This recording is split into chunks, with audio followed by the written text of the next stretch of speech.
that is Dodger Stadium on another glorious night for baseball in Los Angeles. The Milwaukee Brewers, a huge underdog, gets set to take on the mighty Los Angeles Dodgers. Game 1, best 2 out of 3 in this wild card series. And the Justin Turner-led Dodgers, also led by Corey Seager, also led by the former MVP, Cody Bellinger, also led by Mookie Betts, etc., etc. This team is dominant, and they're the number 1 seed and have been all year. The Brewers know they're undermatched.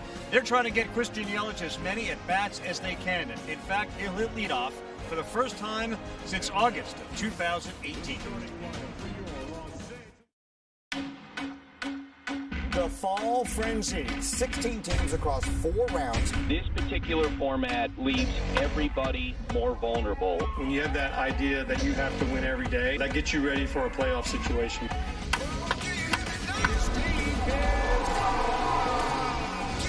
Simply unbelievable! Did they do it again? Yes, sir! Talk about excitement. 16 teams playing for their lives right off the bat. You will have a postseason to remember!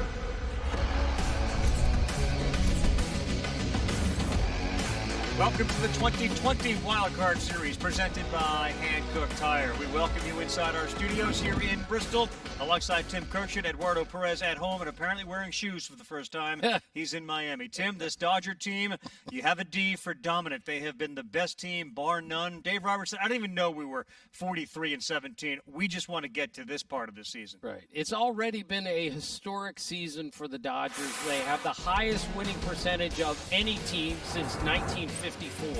They're the first team since 1944 to lead the major leagues in home runs and ERA, and they have the largest run differential per game by any team since 1939. I've covered baseball for 41 years, and this is the best Dodger team that I've seen. And this Dodger team, of course, has won consecutive titles. Dave Roberts is 5 for 5 when it comes to the years he's managed and NL West titles. They've just not won a World Series since 1988. Eduardo Perez, when you talk about the Brewers, the goal was let's get a start, let's get it to Devin Williams, let's get it to Josh Hader. The problem is a few of the guys aren't available for the entire series. Yeah. Things have changed, and they've changed rapidly for the Milwaukee Brewers, adding pressure now to their offense and to their starting pitching. Brent Sutter has to be able to go deeper than what was planned because Devin Williams is not there to give the ball to Josh Hader, a prolific strikeout pitcher, rookie this year, 25 innings pitched, and he struck out over 50 batters. You look at the numbers right there, he was dynamite. Not only is he out, you also have Brett Anderson out and Corbin Burns, 2 starters that could have given them length in this series. Now they're going to have to count on Kirkjian and Ryan Braun to add offense to take away pressure from their pitching. Craig Counsell is Rudy, and perhaps there's no more fitting Rudy story than the Brewers trying to go to L.A. and knock off the Dodgers. Brent Sutter is on the mound. He'll be opposed by Walker Buehler. It's Kershaw in Game 2. Buehler tries to get him a 1-0 lead tonight. First pitch is coming up of Game 1 as we get set for the Wild Card Series. It's presented by Hankook Tire. Never halfway. Big Red, Justin Turner, he's been really good this year, as have most of the Dodgers. That guy could be a little better. It's a Yelly Belly night as we get set for the Dodgers and the Brewers. Game 1 of the Wild Card Series.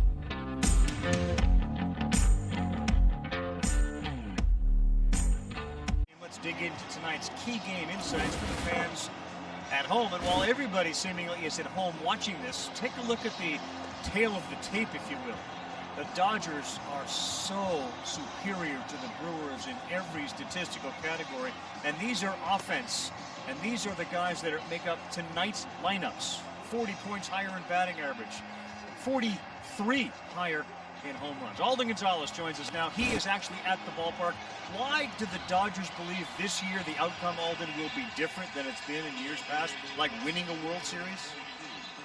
Karl, because of this is as deep a bullpen as they've ever had. This is as balanced a lineup as they've ever had. And because of that guy, Mookie Betts, that you keep referencing, really the Dodgers' only real adversary at this point is just the randomness and volatility of these small sample sizes. And I spoke to Andrew Friedman about that recently, and he talked about how there's no way to really guard against that. So he takes on sort of a casino operator mentality where you stack the odds in your favor as heavily as possible, and you just hope the talent wins out. And we're about to see if that's going to be the case. All right, Alden, so it's me and Eddie, and you just threw volatility at us here to start this game? I said me and Eddie. You understand volatility. I get it. First pitch of this night, fastball from Buehler in there for a strike. Kirkjian, in an effort to get him as many at-bats as possible, batting leadoff. Here are Buehler's numbers twice on the IL because of a blister issue. They are concerned that that's something that can rear its head again. Right. If they get 5 innings out of him tonight, they will be thrilled. He pitched 4 innings his last start. He's knocked on more than 6 at any point this year. They just need to keep him healthy and have him go 5. Right, so a couple of fastballs in there for strikes. And that's a curveball, and it's 1 and 4. That's 0 and 3. That's strike 3. Our plug had it incorrectly. 2 fastballs for strikes and a filthy breaking ball, and a great start for Walker Buehler. Yeah, that's been the MO so far for Kirkjian. They know he was going to take the first pitch. He'll do that often. Then right there, the breaking ball up in the zone has been the MO of getting him out. A lot of that he's seen this season, and he's whiffed on a lot of those pitches also this season. So that was efficient, and here comes Ryan Braun, the veteran right fielder.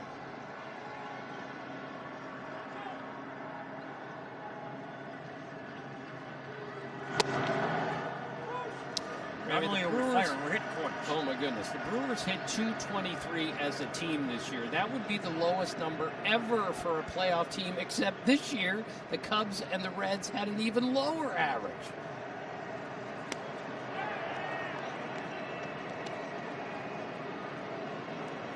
No swing on that one from Braun, who played in 39 games this year, hit .233. You saw the 8 homers, 26 RBIs. His last home run on the 26th of September. 5th time he's been in the postseason with the Brewers, 2008, 11, 18, 19, 20. And a good postseason hitter at .337. Boy, the Buehler curveball looks filthy early. Yeah, that was right there, an uncomfortable swing by Ryan Braun. Good late action, sharp, down.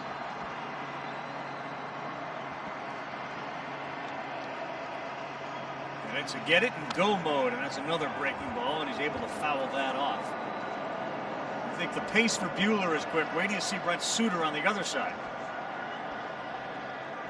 We've already seen a swing and miss at a curveball. 50% of the time that someone swings at a curveball against Buehler this year, they miss. That's how good that pitch has been.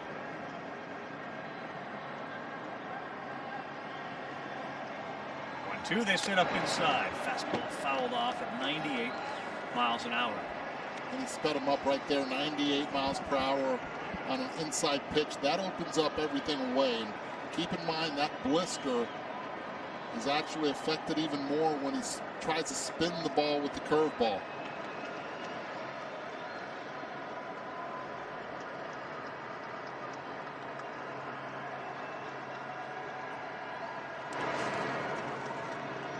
So the idea, Eddie, that he's able to throw curveballs now and fastballs, and yet Dave Roberts, as you see the blister last Thursday, says we're not fully believing that we're got this in the rear view. We're cognizant of it. Is it something that over the course of a game can obviously kind of re-inflame? He gets Braun there, and that'll be a strikeout for the second out of the inning. Is that the concern? Because you look at it, you're like, well, he's fine. Yeah, no doubt that's the case. You get more blood rush, and then all the friction that he creates from that spin. You see it from the top.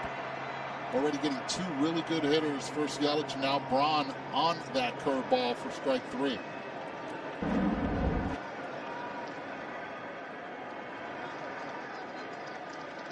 Former Vanderbilt product, he's become the ace of the staff with Clayton Kershaw on it. Fires a fastball. That's turned around. Jed Jerko on the fastball to left. And it's A.J. Pollock who makes the running catch. Hard hit ball. Quick inning. And not a lot of pitches thrown by Walker Buehler. He goes to the bench. Dodgers come to the plate. Suter goes to the mound when we come back. Roberts, 56 different lineups this season They've played 60 games. They've used 56 different lineups. Remember doing an early Dodger game, Eduardo. You said Mookie Betts going to end up in the leadoff spot. I don't know what they're doing here. He's going to end up in the leadoff spot. And he has most of the time. When he hits leadoff, the Dodgers are 33-9. Well, you do get the impression if he hit 6th, they'd be 33-9. They're that good. Here's Brent Suter, and he gets the ball for the Brewers. You figure Corbin Burnes would get the start in game 1. He's a Cy Young candidate. He's not available. And it looks like they're going to use Woodford tomorrow night. Right. And one of my favorite pitchers in the world is Brent Suter. He's good, he's brilliant, he's hilarious, and he works really fast. Well, here we go. This is a product of Harvard University. Mookie Betts, of course, used to play in the shadows of Harvard University for the Red Sox. And it's strike 1. He does work fast. Mookie's like, whoa, everybody, hold on. Mark Ripperger like, whoa, whoa. We know you're ready to go. We're not. Now you can go. It's a funky delivery, yet he is so consistent with his release point. Able to throw strikes. He's not allowed to walk in the last 83 plate appearances. To left-handed batters, and he'll face 3 of those. 4 of those in this lineup.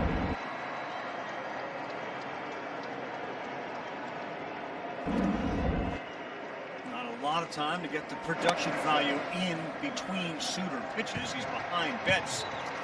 3-1. Eddie, when you have a delivery that weird, it must throw the hitter out. It must be disconcerting to some degree, right?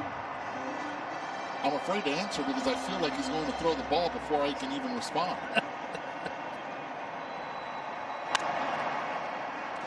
Dave Roberts was telling us the pace at which he pitches really throws hitters off. I mean, it really disrupts their timing, which is what pitching's all about. How about this? Mookie Betts, 55 at-bats against left-handed pitching. No home runs this season. This one driven to right field. It's deep. Back goes Braun. He's at the wall. It's off his glove. Betts will go into second base. Lead off double for Mookie Betts. Good effort by Braun, but an extra base hit for Betts.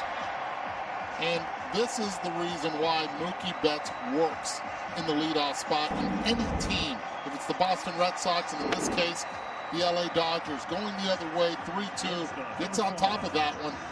Ryan Braun doing the best he can.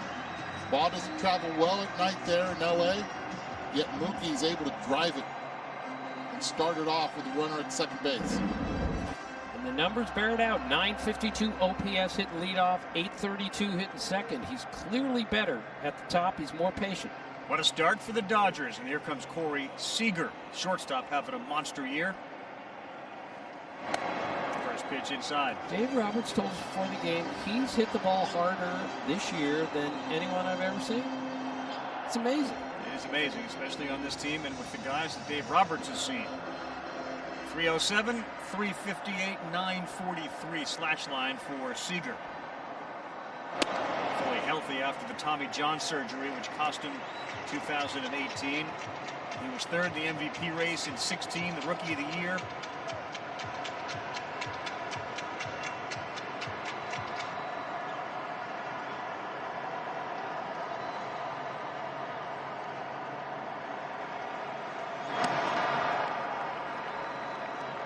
Suter, who, as Eddie said, rarely walks anybody, now behind 3-0 after falling behind the Betts. Tatis, Darno, Sano, Acuna, and Seager. That's your hardest hit percentage leaders in 2020.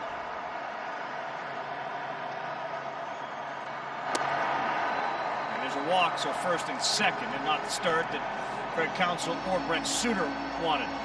And this is what this lineup does. It's a lethal lineup from top to bottom. They can hurt you in so many ways. There's not a lot of holes, and right there, Seager gets the walk on 4 pitches. You have to keep an eye on Mookie Betts. He likes to take third base also, so Suter has to keep an eye on him at the same time, try to execute. It's a very good bat in Justin Turner. Third baseman, 307 average, 400 and 860 for his slash line. And like everybody on this team, when he's hot, there's a danger the ball's going over the wall. 4 homers, 23 RBIs. Betts dances off second. And That one misses, so Mark Ripperger is not helping Brent Suter. So this is Turner's 29th playoff game at Dodger Stadium. Ties Yasiel Puig for the most ever. That's what happens when you play this many rounds of playoff games. That one got a little piece of the corner for strike one. We're on ESPN2. The Yankees-Indians on ESPN. Yankees got off to a slow start. They had a couple of rain delays there. Cookie Carrasco was great, and then they brought in a reliever and a grand slam from Gio Urshela. Yankees 5, Indians 4. We're going to see what Mookie Betts does at second base. He keeps dancing. He's in the head right now for Brent Suter. Just have to focus on that hitter. Try to get that ground ball.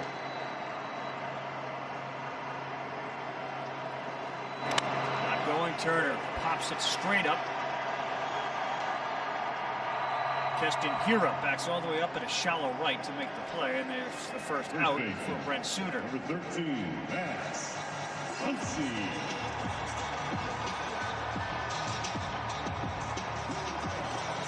There's Max Muncy, first baseman. The arrow points down next to all of his numbers. A batting average sub 200, a 330 on base, and a 720 OPS, all of which are down for a guy that is mashed before. He had 35 home runs in both 2018 and 19.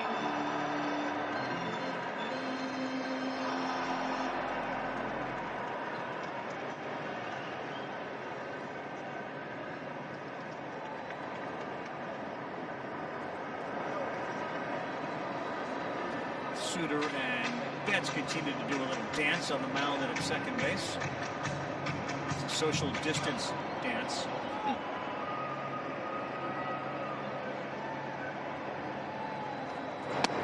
Doesn't go. That ball gets the bottom of the zone for a strike. I mentioned the huge home run numbers he had. Batting average, and look where he has slipped to this year relative to what he did in 18 and 19. Yet he hits cleanup on a team loaded with all-stars.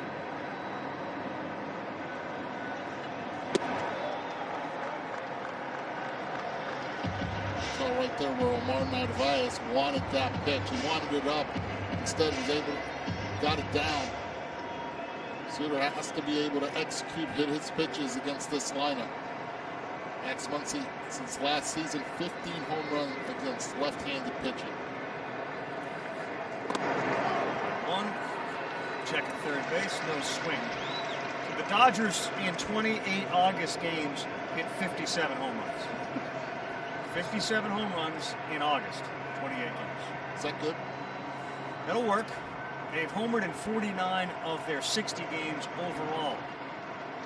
A 2-1 pitch to Muncy inside, and Suter has found himself behind on everybody he's faced. He made 4 starts this year, a total of 13 innings. Only gave up 2 runs, only gave up 1 extra base hit. He's already given up an extra base hit, and he's in some trouble with his control and command. Ball off the glove of Braun. That led to a Betts double. A walk to Seager, a Turner pop-out, and a 3-1. And now the bases are loaded. 2 walks in the inning for Brent Suter, who never walks anyone. And again, this is the nerves right now. You know you have to be perfect against this lineup and try to execute. Then you fall behind, and then you're in no man's land, knowing that any hitter in this lineup can do some serious damage. 5 walks in 31 2/3 innings this year. He's already got 2.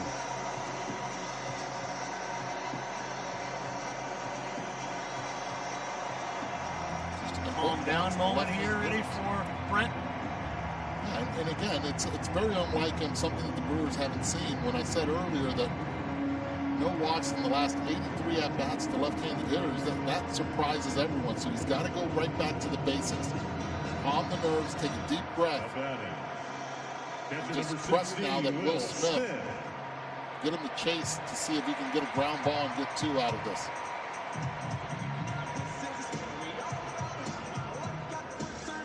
Chris Hook goes back to the bench. Betts is not going to be in the rear view anymore of Suter. He's moved to third, so he'll be in his periphery.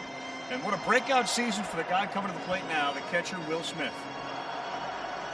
There aren't too many better offensive catchers in the league than this guy, and it's coming fast. Huge numbers for him and a huge opportunity here in Game 1 against the Brewers.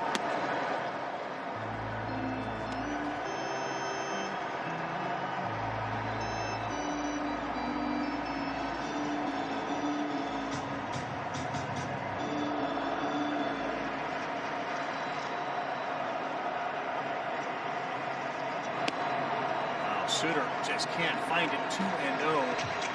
You have a shot of the Brewer bullpen. There's at least 4 guys getting loose. 4. In fact, now they've multiplied by 2. There's 8. That is the definition of all hands on deck. 2-0.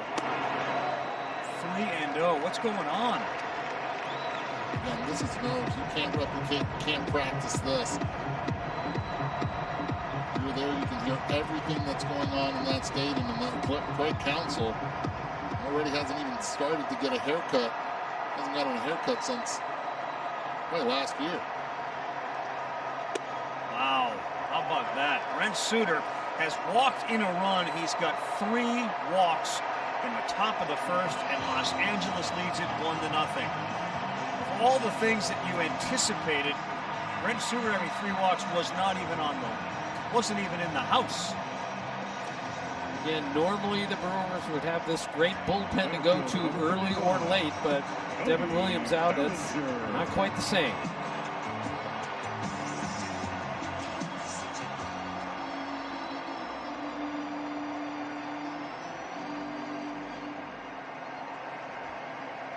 So batting in the 6th spot for the Dodgers is, of course, the former MVP, Cody Bellinger. And Suter starts him off with a ball. Down here for Bellinger, though the power started to show a little bit with 12 homers and 30 RBI.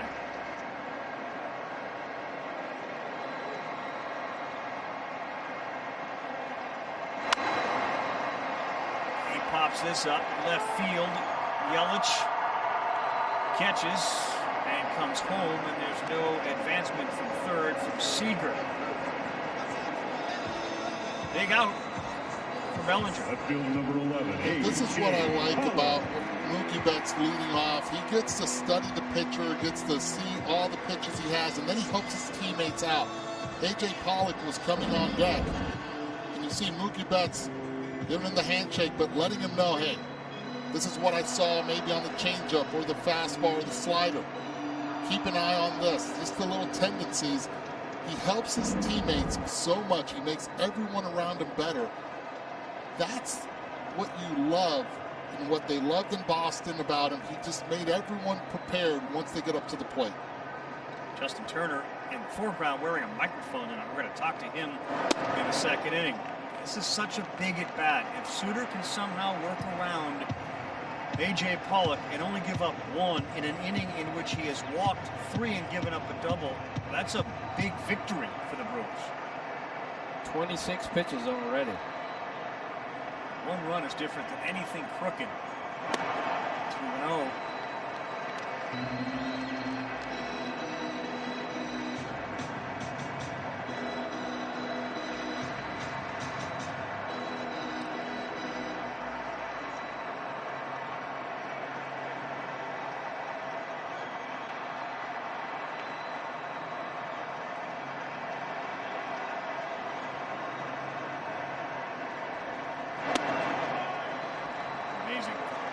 Bullpen has got to start getting loose and getting throwing and getting hot. Eric Yardley is doing that right now as he has thrown 13 pitches and 12 have been balls. His last 13 pitches, 12 balls. Bellinger popped out, gave him a break.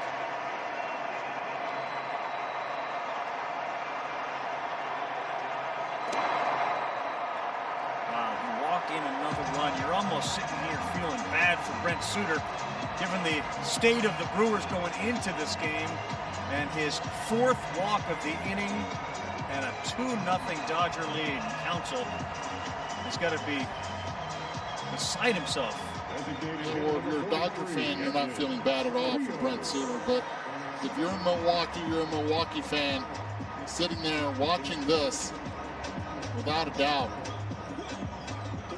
that's something you want to see, especially this early in the game. Tim, he has walked 4 guys this inning. He walked 5 guys this season. And here's Edwin Rios, the designated hitter. Ravi, the best, if not only chance for the Brewers in the series is to punch the Dodgers in the mouth in the first inning. The Brewers were not over 500 for any day this season. For the season, they have to do something early, and instead the opposite is happening. Big time threat at the DH spot, and that ball is ripped down the line, and it is foul. This guy, Rios, hits a home run at about once every 11 at bats, and he just missed a grand slam. Yeah, he's got good pop. He's a good elevation. Edwin Rios just missed one right there. Again, Brent Suter has missed arm side on most of the pitches this inning. Omar Narvaez has to help him out a little bit. Just get out a little bit more to see if he can go glove side, help him out in that part, change the target a little bit, because right now Suter's just lost on that mound. 1-1 on the ground. Here will throw to first. That'll do it. Woo! 4 walks, 2 runs for the Dodgers. And Suter talks to himself.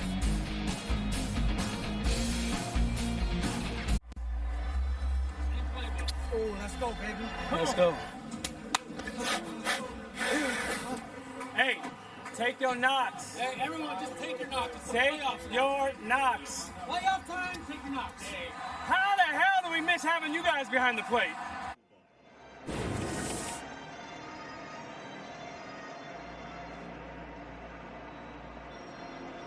Those are the sounds of Justin Turner. You heard he has a microphone on. He checks his hat to see what we're doing with Daniel Vogelbach due up to start the second inning.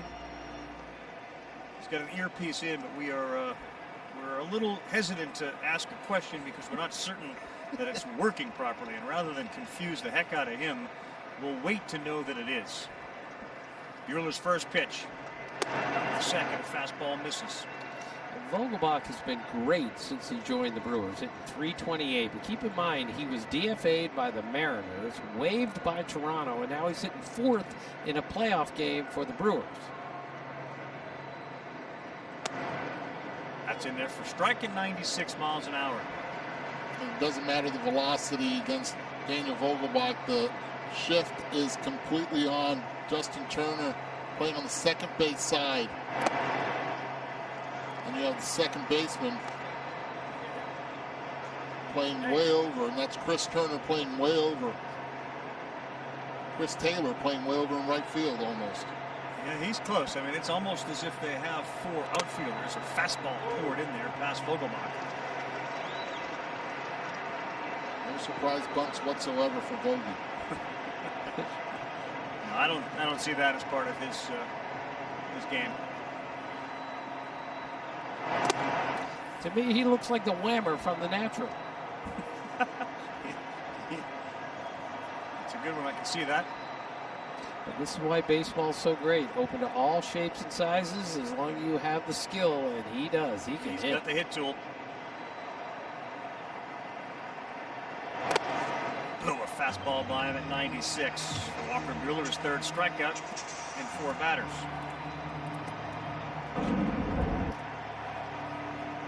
Again, after the long inning in the bottom half of the first inning, Walker Buehler comes out still throwing BBs, effective, both with the fastball and the curveball, getting Vogelbach there.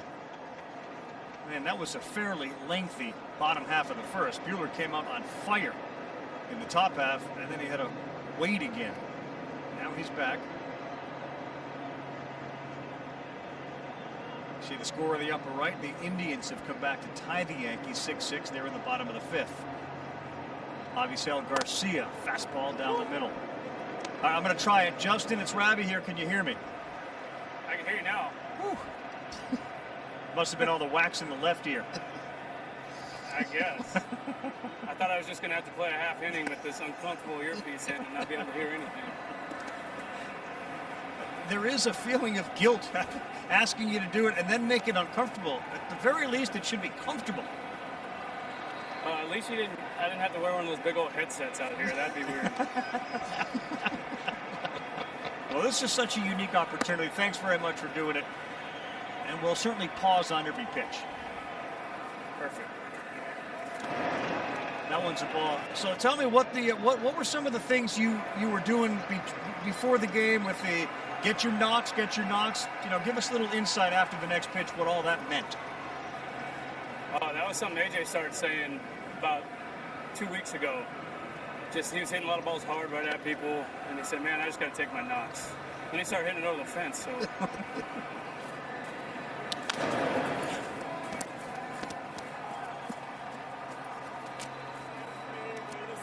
We don't have any ball boys, so I'm just trying to keep the game going.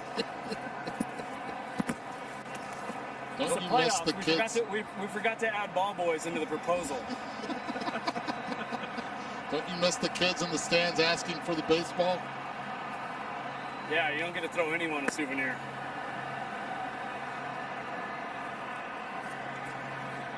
Oh, look at. Although keep an eye on AJ when he has to go get those balls down the left field line. He throws them about 100 miles an hour at those cardboard cutouts in left field. He's like playing down a clown out there.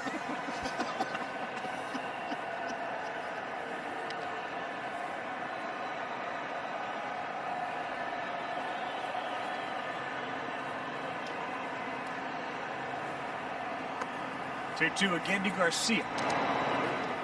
So that ball gets passed. What were you? Was it you and Rios who did what it looked like? I would imagine you were blowing up a balloon. What was that little thing you were doing? Yeah, blowing up a balloon. It's a little bit of an inside joke, but it was definitely blowing up a balloon. I thought I nailed it.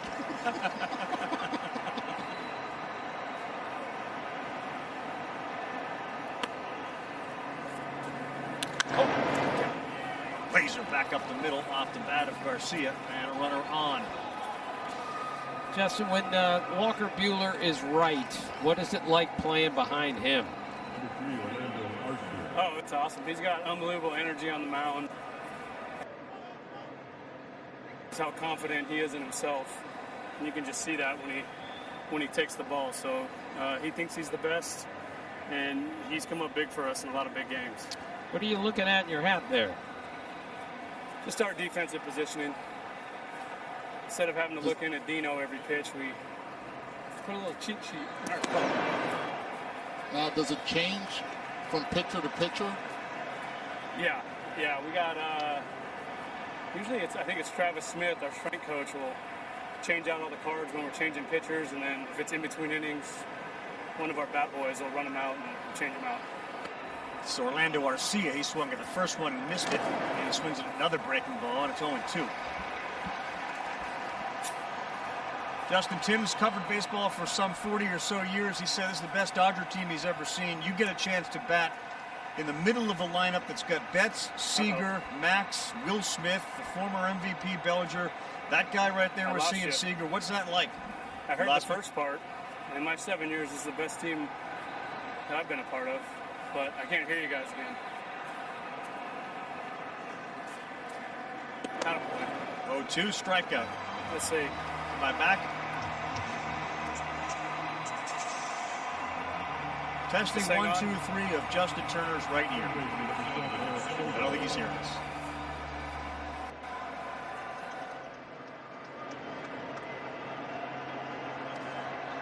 Pretty incredible to have a player in the middle of a playoff game be able to talk with you. I'm in Miami. I'm in Miami, and he is having a conversation while he's in a big league game. That's phenomenal. Spring training is one thing. A regular season game is another. A playoff game is amazing. And to be that cool about things is remarkable. Buehler misses at the bottom of the zone. If you see us, you just give us a thumbs up or hear us.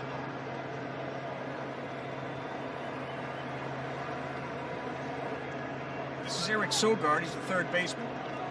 steps out. And by the way, the ball that Avisail Garcia hit up the middle was 114 miles per hour off the bat.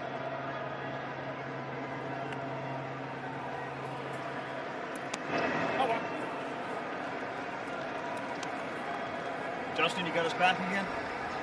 Yeah, we're back. All right, thanks again. So, yeah, the idea was you're in the middle of this lineup with all these great hitters around you.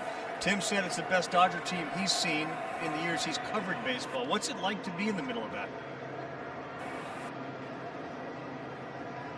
They're such good players.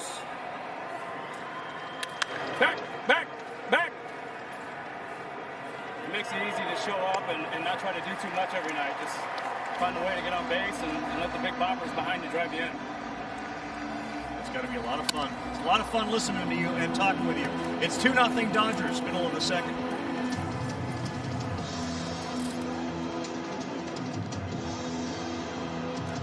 For tonight's wild card roundup brought to you by Coors Light. Yankees Indians game 2 in the 6th inning. New York up by 2 when Jose Ramirez ties it with the 2-run double. He had 46 RBIs during the regular season. Ravi, they're starting over in Cleveland 6-6 in the bottom of the 5th. Cesar Hernandez, an incredible play. It is 6-6. Grand slam in that game from Gio Urshela.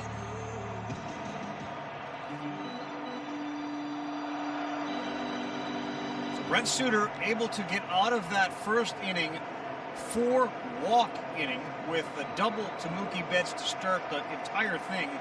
He's back on the mound. Brewers bullpen has sat down. We'll start with Chris Taylor. First pitch gets a called strike. Justin Turner kind enough to be wearing a microphone and an IFB. What has this season been like? I don't mean on the field. I mean, what's it been like for a baseball player, for you? Baseball guys are, there we go. We're creatures of habit, right? We have our routines.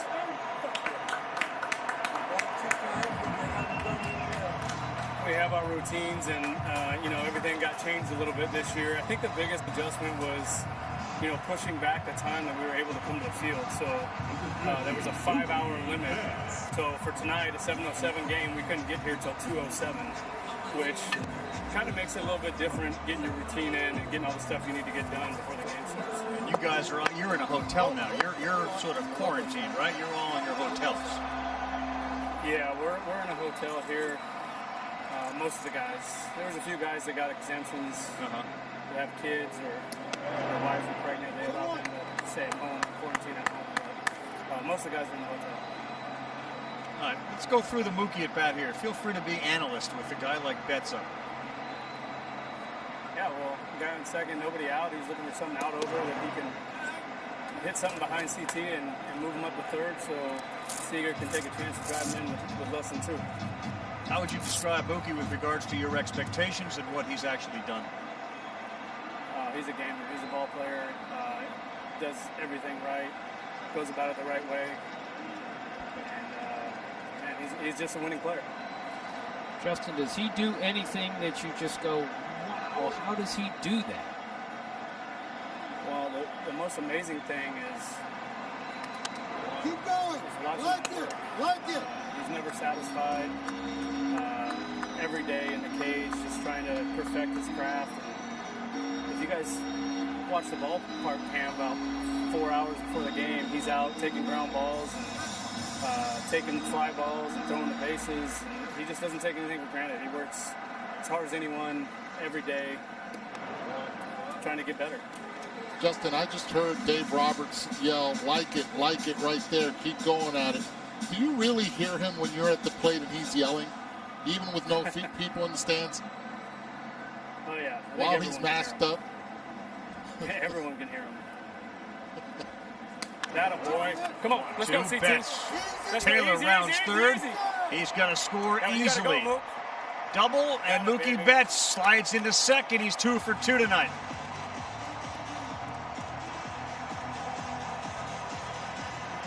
Three-0 Dodgers. And every pitch from Brent Suter up in the zone again.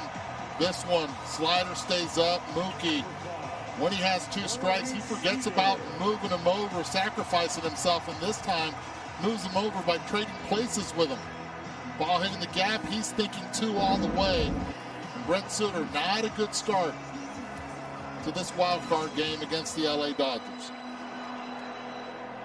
Justin in the on-deck circle. Betts now 2 for 2 with 2 doubles. Here's Corey Seager. He got jammed, a little bleeder, and that's caught.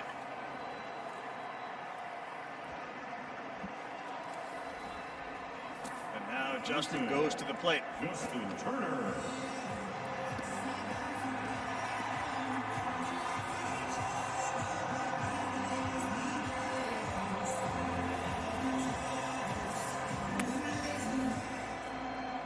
Whether he took it out of his ear or not, I'm not gonna talk during the at-bat, assuming he still has it in. All right, so the microphone to his ear has been closed, so he can't hear us.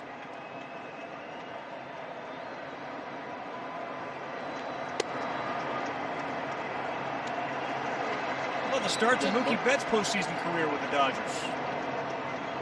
No surprise. Someday he's going to join Frank Robinson as the only players to win the MVP in both leagues. He's going to be in that hunt this year, but he's the difference between all these other Dodger teams. Best defensive right fielder in the game, and an absolute dynamic leadoff hitter who can hit the ball out of the ballpark and get everything going as he's done already twice tonight. You don't invest 12 years. I mean, Mookie Betts is signed through 2032. It's 2020. He's signed through 2032. You don't do that just because he's a good right fielder or a good hitter. You do that because of the person he is and what he means to the team and the organization as well.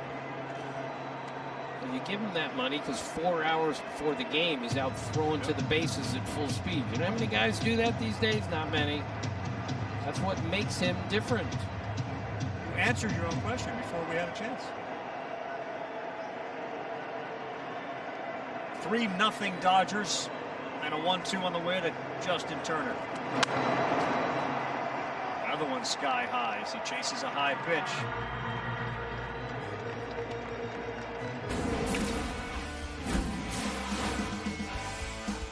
Fourth in WAR, 16 homers has him tied for 5th, and the defensive run saved, he's 3rd.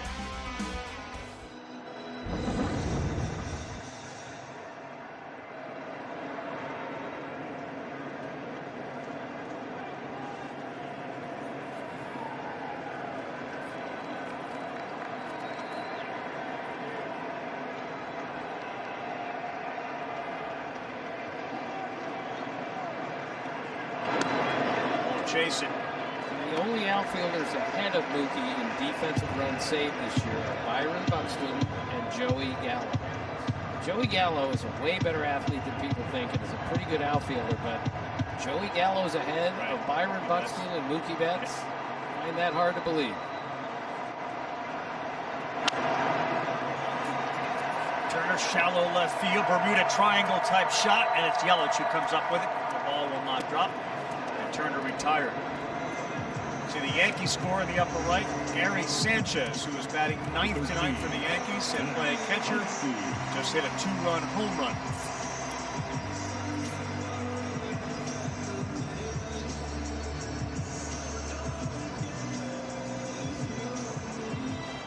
Here's Max Muncy. The 2-0 down.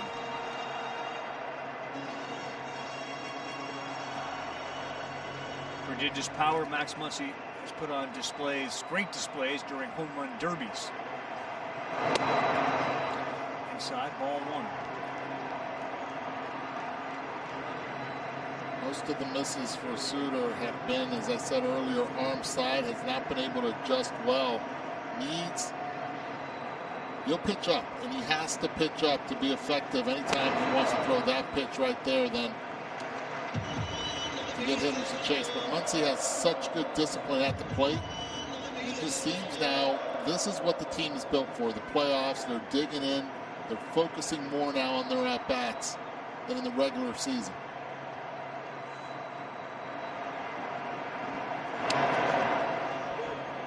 Called strike. The ball didn't look like it was in the zone.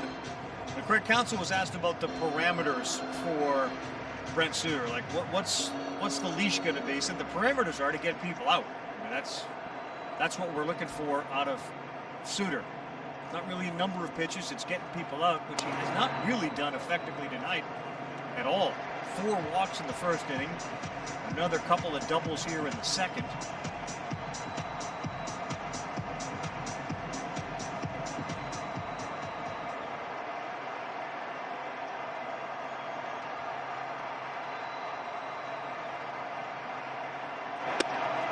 Another one, missing arm side, ball 4. He walked 5 guys all year. He's walked 5 guys tonight.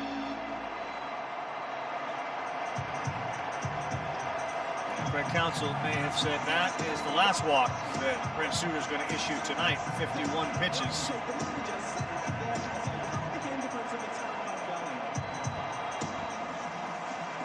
Yep, and the signal's been made. He's going to the bullpen.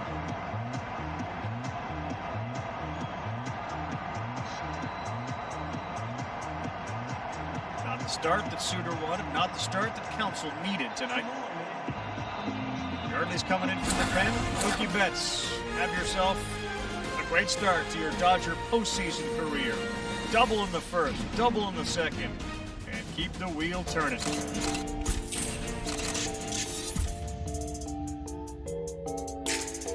For sure, as he walks 5, matching his output for the regular season. There's a look about the Dodgers tonight, and given that the Brewers are so undermanned, and there's no margin for any error. Eric Yardley's come out of the game, a 1.54 ERA. And first pitch he throws, Submariner in there for strike 1. So this is the first look at the Brewer bullpen, which had the highest strikeout rate of any bullpen in the history of baseball. Of course, Devin Williams had a lot to do with that, so did Josh Hader, but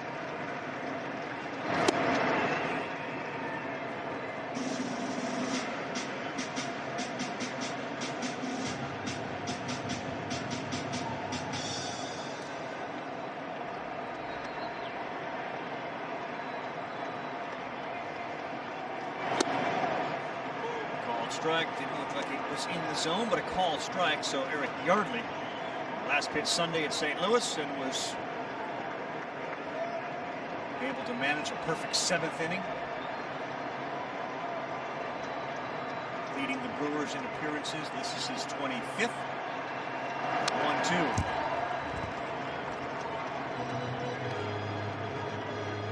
And again, guys that come down from that angle, Todd is a right-handed hitter. Just think about middle the other way. Anything that's thrown soft, you can pull it. You want to keep the bat head in the zone as long as you can.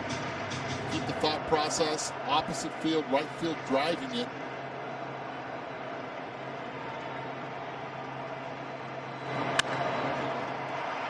Right center field, fairly deep. Braun going back at the wall, and he's able to make the catch.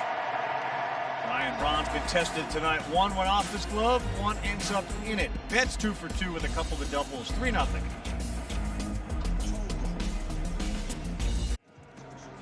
Welcome back, everyone. Karl Ravech, Craig Counsell, kind enough to join us. I know how you feel about Brent Suter. When you see what happened there in the first inning plus, what are you thinking? Yeah, it's just really uncharacteristic. I believe he had 5 walks coming into the game, so to have that many walks is just a Brent Suter, frankly, that I haven't seen. So he just kind of got off track, and then it looked like it sped up on him a little bit. Thankfully we got that last out, and we're still in the ball game. Still in the ball game at 3-zip. As Buehler's first pitch is a ball. How many contingency plans do you have, given how uncharacteristic that was? I'm just curious, like, how you deal with something. Are you already prepared for that? Yeah, I mean, I think we're prepared for it, and now it's more guys have to contribute. That kind of what's at stake now. So that's what's going to happen. We're going to have more guys involved in the game, and more guys are going to have to pitch well. Christian Yelich in the leadoff spot. Thoughts? You haven't had him there since 2018. Yeah, look, we've struggled to score runs for most of the year, so it's just a different look for our guys in there. And obviously, Garcia's been struggling a little bit, so give him a different look at the game, and had a great first at bat. So just trying to do something different with our guys to switch it up a little. Greg, thanks so much for being with us. Best of luck tonight. All right, my pleasure. Thanks, guys. Thanks, Greg. Council of Management of the Brewers. Tough spot, tough start. Strike there to Kira, who is ready to move down to first base. I mean, if I had to pick a young manager moving forward to build my team with, I think I'd take him. Really smart, great communicator, tremendous feel for the game, tremendous feel for people, hilarious. You're a Pupsetta. That's a high compliment, and I'm not arguing with it, but think about the managers in baseball, including the guy he's looking across the diamond at, and the likes of Boone and Ross, and even the veterans who've been around, Schilt, but Craig Counsell's the guy. I can see that. Went to Notre Dame. Mark Grace used to call him Rudy with talent. Sure. 3-2, no, strike three, and a walk there for Buehler. Good take right there by Keston Hiura, a guy that's started off with high hopes, has gone down a little bit, but the zone you see right there, he takes it, trusts what he saw. Now he can get something started for the Milwaukee Brewers. They need to at least put one on the board and get that top of the order up with runners on. As difficult as that first inning was, they are, as Craig said, still in it. It's 3-zip. You got Narvaez, the 9-hitter, and then you're back to the top. That one went right by the catcher for strike one. There's tremendous life on that four-seamer. Eddie, when you see a four-seamer like that and you know he's got that curveball in his pocket, what does a hitter do? Pray. Pray. Yeah, you pray that you keep looking for that fastball, and you have to trust the training, the practice that you've had. And this is why he's special. He's got stuff. You can't replicate stuff. Right now, 96, 2 pitches right by him. Now you climb the ladder just a little bit more. He's been late. You don't help him out with a breaking pitch. Continue to throw that fastball. If you throw it down, he's going to hit it at that speed. But if you throw it up, he's going to have to cheat to get it. Right there. Look where Will Smith is pointing at. Right down Broadway, strike three. 3 straight fastballs from Buehler.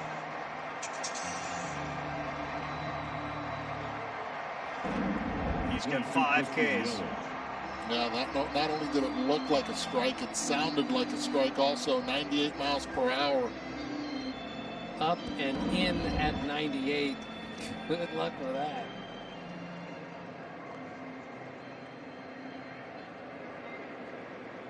And here's Yelich.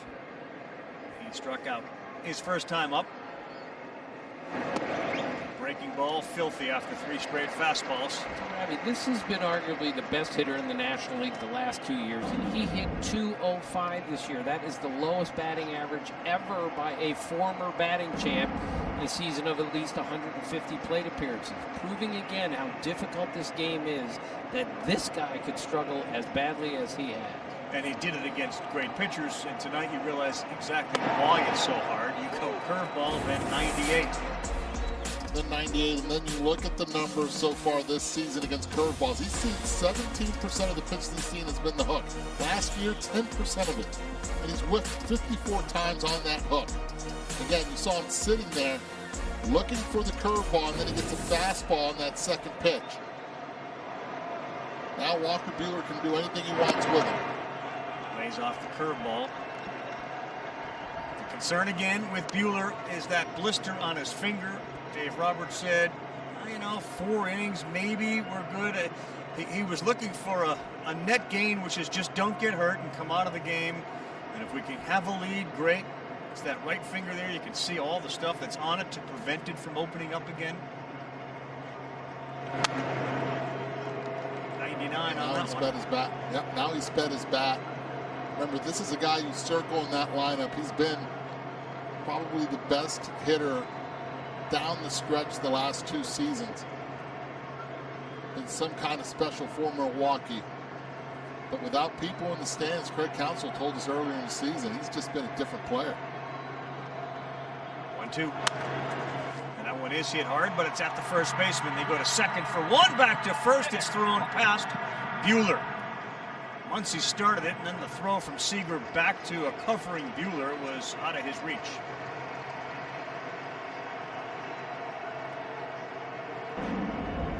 Number 8, Ryan Braun.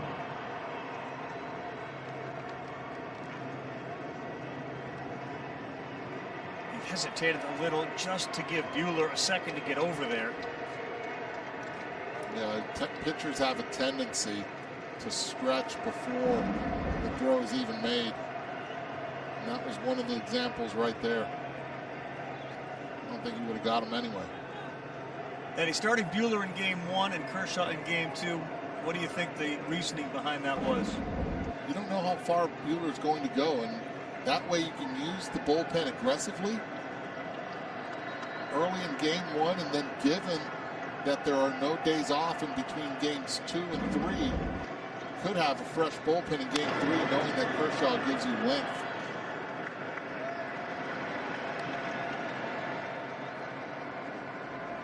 Doc Peterson, Clayton Kershaw. Kershaw's been terrific this year. His velocity's been up. Here's how good their pitching is. Their ERA was 3.02. The second best in the league was 3.84. That .82 difference is the largest difference in history between number 1 in the league in ERA and number 2. That's how much better they were than everyone else.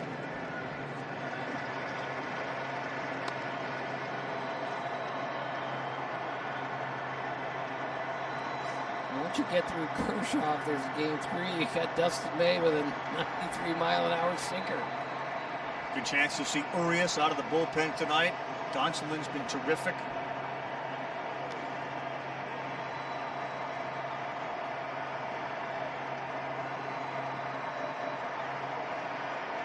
He's got Braun 0-2, looking for strikeout number 6. And there it is, a half dozen so far for Buehler, who looks real good. Dodgers got a 3-0 lead. Milwaukee's got 1 hit. They're into that Brewer bullpen. And Buehler is breaking off curveballs.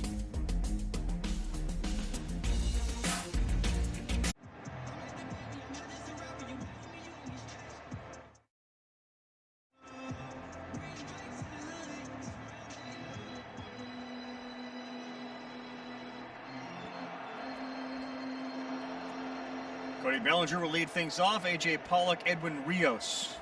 Dodgers at home, up 3-0 in game 1 of this wild card series, and he fouls the first pitch off.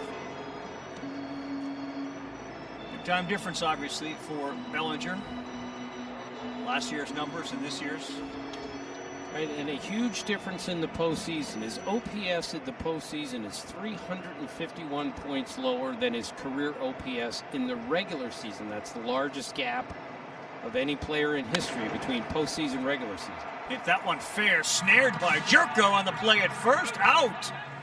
Great effort by Yardley to get over there and beat him to the bag. What a play by Jed Jerko, too. That was great hustle right there by Yardley, and one of the reasons is when he delivers the ball, he falls towards the third base side. So Jerko protects himself from a bad hop, making a great play and good feed. Cody Bellinger gets down the line really well. Let's not forget, he's not just first baseman. This guy can play the outfield with the best of them. Good speed, but great coverage right there. Fundamental PFP by the Milwaukee Brewers. Way underrated speed for Cody Bellinger. Max Muntz has told me, freakish athlete. We saw it again there. He gets down the line really well.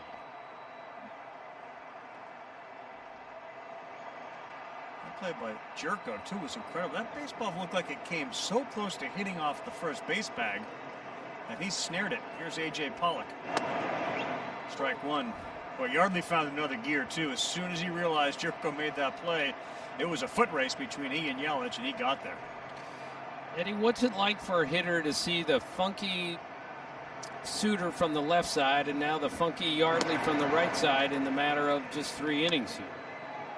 I know it's got to be really difficult again, but all these guys are trained for it. I remember having conversations with Mike Butcher, who was the pitching coach for the Diamondbacks, then the Angels, and he would say, give me funky guys from different deliveries, and it'll work. Deception works, and if you have stuff added to the deception, they can eat up some serious innings.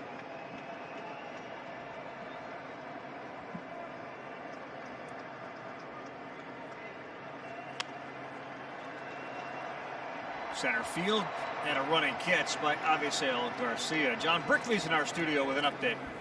Rowdy, so much for the Gary Sanchez struggles during the regular season. Inserted back into the starting lineup. First pitch he faces on the fastball, sends it out of the park. How about 7 home runs in the last 2 games for the Yankees? They lead the Indians 8-6 in the 7th.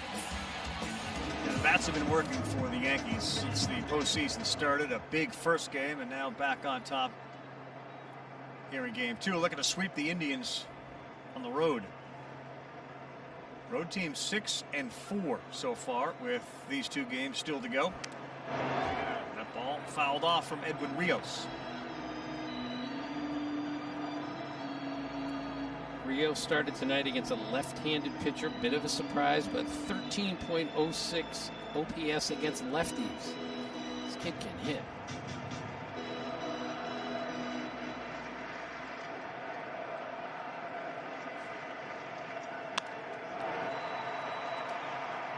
How about it? A 1-2-3 inning.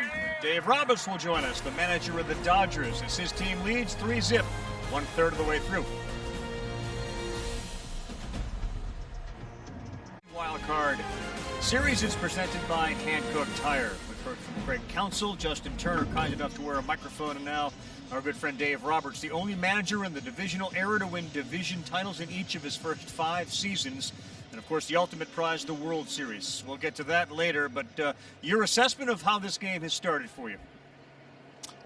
Offensively, I really liked our approach against Suter. He's a guy we made sure we tried to get him on the plate, and I thought we did a good job of that, earning some walks. Didn't get the big hit, but still came away with a quick number in that first, and tacked on again there in the second inning. And Walker's just looks really good in the delivery. I think he's got a really good lane right now with the fastball, with the life, and it's a fastball, cutter, curveball.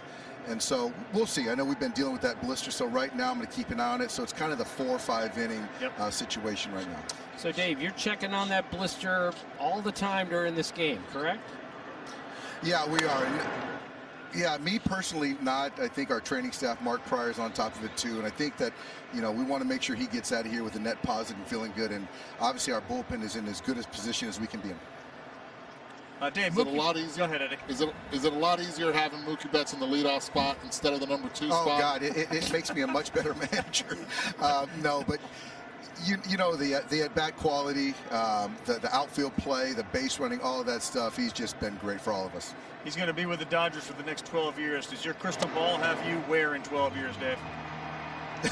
Let me tell you, Mookie's going to be here a lot longer than I am. I'll be in San Diego somewhere with my wife celebrating. Good, celebrating the rings. We hope it works out for you. Thanks, Dave, very much.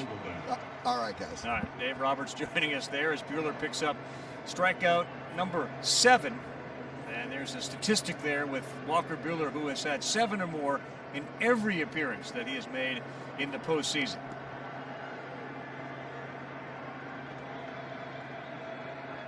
That's the second longest streak, now tied with Kurt Schilling in the postseason.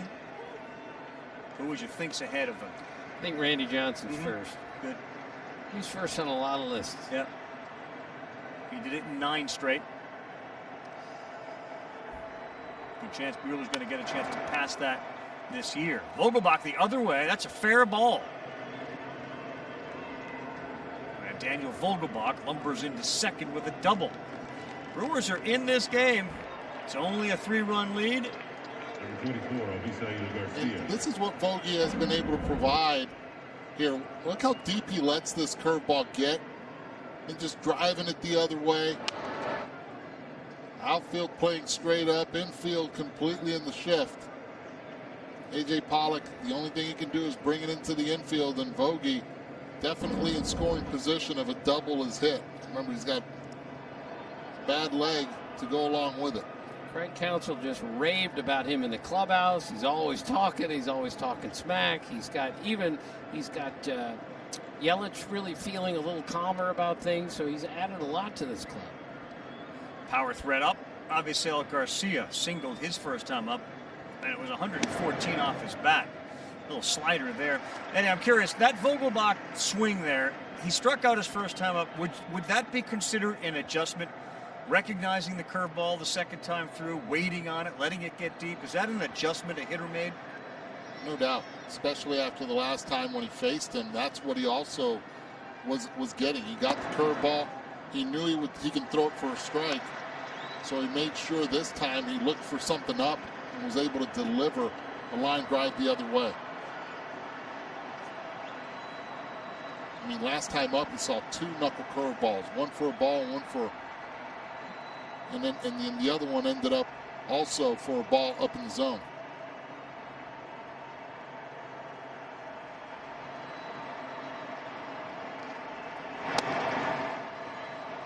There's that cutter, 90.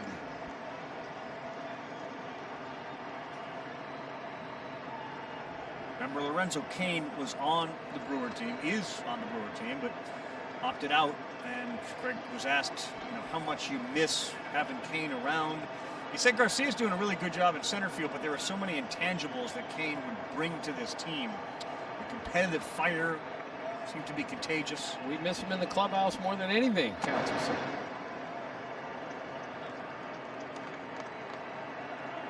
That pitch could have had some plate, but Will Smith wanted that pitch up, and it blocked the view of the home plate umpire and was not able to get the call. See him where he wanted it, missed completely down on it 98.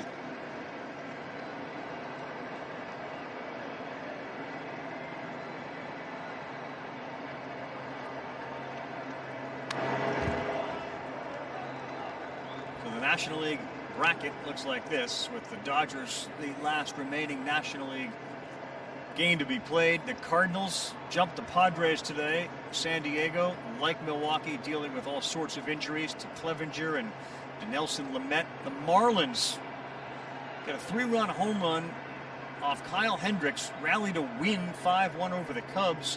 And the Braves and Reds, how many strikeouts? 37 in the game. The Braves struck out 21 times and won. That ball is hammered to right. Betts going back, makes the catch on the track, and throws it back in. Good swing by Ravech Garcia, but it ends up in Mookie Betts' glove. Well, 2 really good at-bats from Avi against Walker Buehler. Most likely his last time he's going to face Buehler, but even his teammates will let him know a way to swing the bat. First one was right back up the middle. This one drives it to right center field. Outfield playing way deep. Luke is able to make that play. Last couple of years, you've grown to really appreciate the shortstop for the Milwaukee Brewers, offensively and defensively.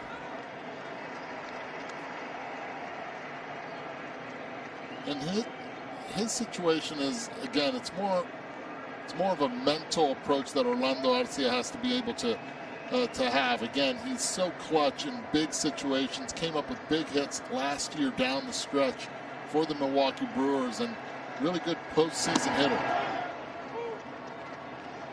Sometimes gives away at-bats. And a terrific defensive shortstop. Really good. Counsell was telling me last year, he said, it's a shame we have so many walks and so many strikeouts and not enough balls in play because we don't get to watch him play shortstop as much as we would like. That's how good he is. Appeared in 59 of the 60 games, 52 of those at shortstop. And the 0-2 to Arcia. That ball is ripped to left field. He thinks he may have got it. And he did. A 2-run shot, Orlando Arcia. And just like that, the Brewers are back within a run. And that's the focus, that's the potential that I was talking about earlier. Postseason, this guy gives you quality at-bats all the time. And Orlando with a big home run right there. Creeping up right now on the Dodgers with 2 outs in the top of the 4th inning. A lot of baseball left. And the Brew Crew celebrating this one. Again, missing his spot. Walker Buehler knows it. Pitched down in the zone, and so does Orlando. Another reminder, Ravi, these pitchers, when they hit their spots, you just can't center. But when you miss with today's hitters, they don't hit a single to left. Nope. They hit a rocket to left center, 10 rows up. Such an impressive player. Arcia, the shortstop, he delivers the 2-run homer, and just like that, what felt like a very one-sided game from the first inning on is now a 1-run game. 402 feet. That pitch came in at 97.5 miles an hour.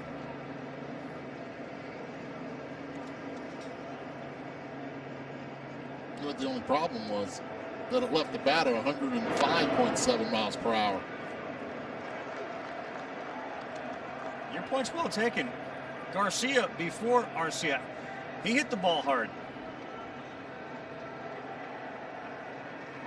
Getting really good at bats. Yeah, Vogelback got it started with that double.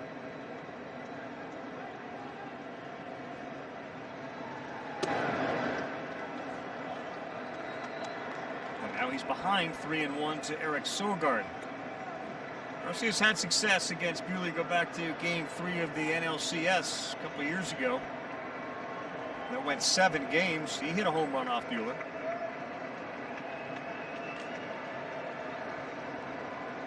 Julio Urias warming now for the Dodgers.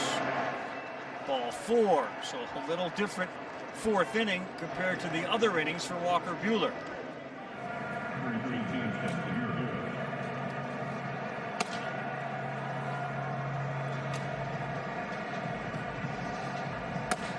Why Walker Buehler was asking for that pitch. That ball was a ball, clearly a ball. There was frustration on that mound. Pitch was outside.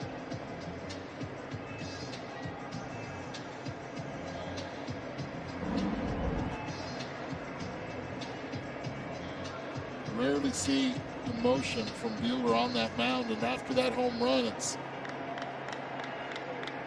a little bit uncharacteristic from him.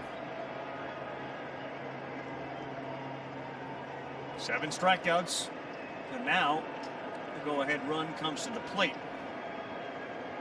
There's a fastball we've seen a lot tonight, 97. Guerra led this team in hits, homers, RBIs. He also led the National League in strikeouts with 85. You miss with him, he'll make you pay, but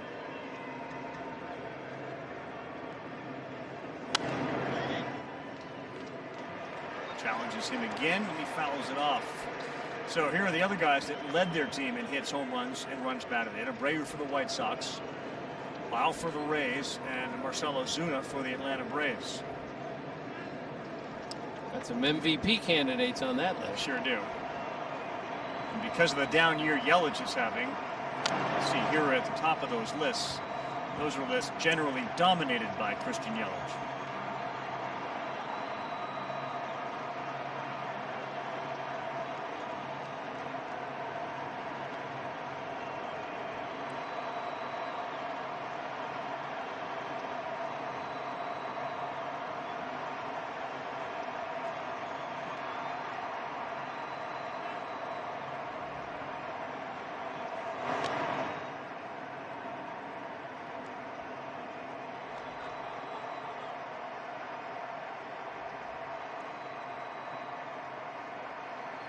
Walker Buehler with that blister. Team protecting. He's got some stuff on that finger for sure. Oh, yeah. Okay, so you say, oh, yeah. So he's not supposed to have anything on that finger. Feels like there's all sorts of crazy glue, etc., keeping that thing together. Right. Then Rule 6.02C7 says a pitcher may not attach anything to either hand, any finger, or either wrist. Example, Band-Aid, tape, super glue, bracelet, etc.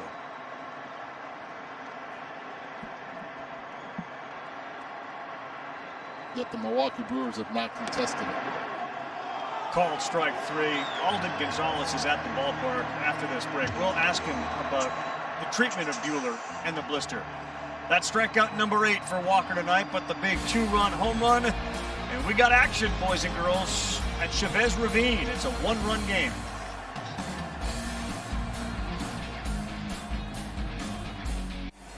Walker Buehler's evening started off hot with the fastball, locating it well, up in the zone, right where he wanted it, getting the chases, the curveball down in the zone, also getting chases out of the zone. Now check this out. Wanted the curveball down and in, gets it up, and then Orlando supposed to be up. Instead, it was down, and he connected in a big way, and that most likely could have been the night already for Walker Buehler, as the LA Dodgers wanted 4 to 5 innings out of him. And now the Milwaukee Brewers putting a lot of pressure on the Dodgers, down 1 in the bottom half of the 4th. Gotta love the attitude of the Brewers. Their starter tonight, Brent Suter, who had walked 5 this season, albeit a short season, and albeit in limited innings, came out and walked 5 Dodgers. He found himself in a 2-0 hole after 1. It was 3-zip after 2, and the Brewers keep fighting. And Corbin Burns was supposed to start this game, but he's hurt. Devin Williams is hurt. Lorenzo Cain opted out.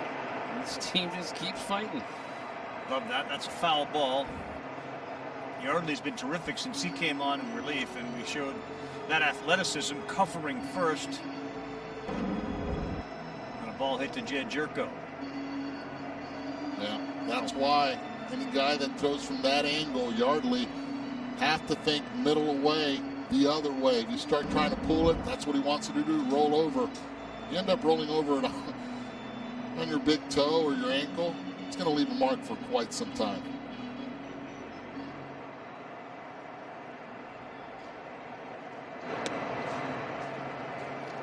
So Chris Taylor has some interesting numbers. He's hit 189 this year with no one on base, 392 with men on base.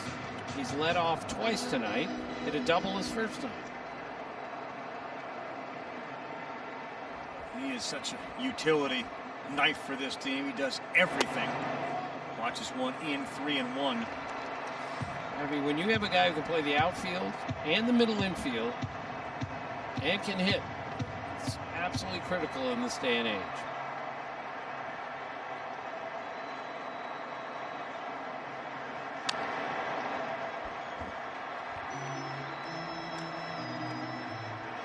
And just watching him over the years, the ball is attracted to him. He's always making plays or in the middle of it, comes up with the big hits.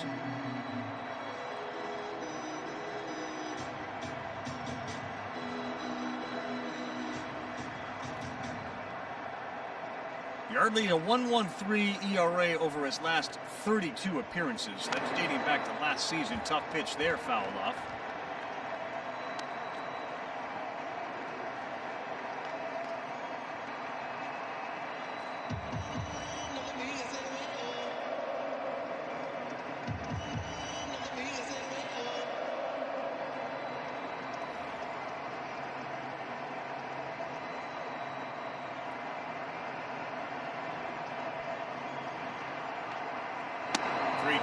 Good pitch, and that is called strike 3 from Mark Ripperger, as it was right on the corner, and Taylor retired.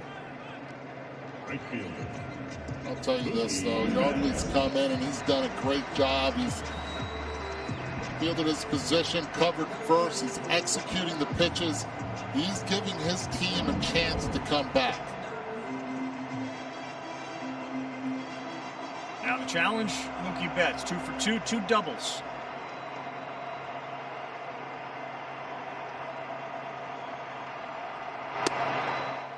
Ball won the 2018 AL MVP and the 4-time All-Star. And Alden Gonzalez, who of course is with us, he's at the stadium, 2-0. The impact Mookie Betts has had, I guess it's a community-wide thing, but you tell us what the impact Mookie Betts has had on this franchise. Karl, his impact has been more than anybody on the Dodgers could have imagined, if you could picture that. I mean, and keep in mind, they obviously hadn't seen him much because he spent his entire career in the American League East. So the summer camp portion begins, and he's taking batting practice, and Dave Roberts is raving because he can't imagine somebody that size with that much raw power. Dino Ebo, their third base coach, recently told me that he can't picture a more perfect base runner. A lot of the pitchers have talked about how that's the best right fielder that's ever played behind them. And keep in mind, they had Yasiel Puig for a long time, who was a dynamic player. But I think what Justin Turner said when he was on the broadcast with you guys is also a big part of what Mookie Betts brings. Gavin Lux and Austin Barnes has talked about how he'll see things while they're hitting, and he'll just point it out to them about just certain things that he notices, and it works. He spoke out on the first day of spring training about just how much the details matter with regards to chasing a championship. He went, and Yardley strikes out Mookie Betts. Go ahead, Alden. And the last point is that he has a tendency to just make the mundane, routine sort of drills in spring training and before games, like Justin Turner talked about. He makes those really competitive, and I think he's just sort of heightened the focus of this Dodgers team, which is especially crucial this season when home field advantage doesn't get you much with no fans in the stands. You've seen a focused Dodgers team throughout this entire season. I think he's been a huge part of that. So 2 down. Here's Corey Seager. I want to quickly get your thoughts on the blister and how the Dodgers have handled that. And it's one of those things, like most things in 2020, as Seager rolls over. We'll get your answer when we come back. You wouldn't think that a blister would be something that would cause a problem, and yet it is still a huge issue. 3-2 after 4. Just tell Siri, show me the MLB postseason schedule.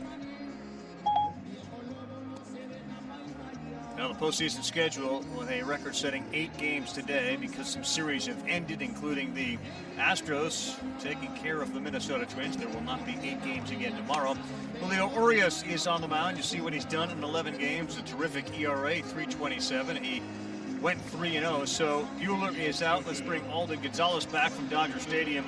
The decision to take Buehler out and the care of a blister. Let's get into that a little bit and how the Dodgers, how concerned are they? Pretty concerned because Dave Roberts talked about pretty frequently going into this game about how these blisters just sort of pop up whenever. And I wonder how much of today was just sort of a stamina thing as well for Walker. I mean, keep in mind, Karl, that Walker Buehler made basically 1 appearance over the last 19 days of the regular season, and it was a short outing because they wanted to get him out healthy. And you know, he got some work in simulated games and controlled environments, but obviously that does not match the intensity of the postseason like we have today. Walker Buehler did recently reach out to Rich Hill, a really important mentor for him in this Dodgers clubhouse, about how to deal with blisters. Rich Hill's obviously spent a big chunk of his career dealing with those blisters, and he walked them through sort of different ways to treat it, how to manage it. But one thing that Walker also talked about was that Rich Hill talked him through just sort of the mentality of the blister, because it's very limiting with the work that you could do between starts. And it's just having the confidence in your stuff when you're out there and you haven't had the work that you normally would get because of that blister. So Julio Urias is now in. Alden, thank you very much. Jacob Nottingham pinch hitting for Omar Narvaez, the catcher.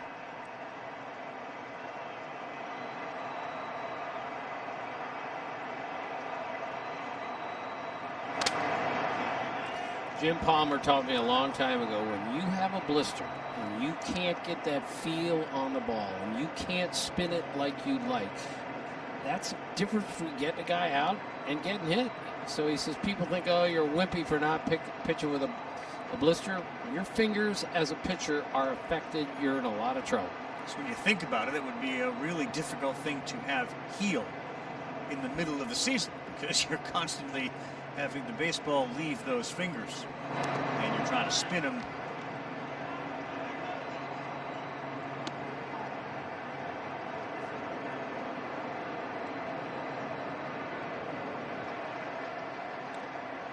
Ravi, back to the pitching here. I mean, this guy would be in the rotation like every 5th day for a lot of teams, and he will be here too. But what a weapon to have him come in the 5th inning with this kind of stuff. A lot of arrows in the quiver of Dave Roberts. And Urias starts out Nottingham with a strikeout and 1 down. Left fielder Christian Yelich. Now playing on ESPN, the MLB Best of 3 wildcard series. They continue through Friday, plus Game 2 of the NBA Finals between the Heat and the Lakers. That's also Friday. You can see that at 9 Eastern, 6 Pacific on ABC. It's all now playing on ESPN and the ESPN app. Here's Yelich for the 3rd time. He struck out. Fielder's choice.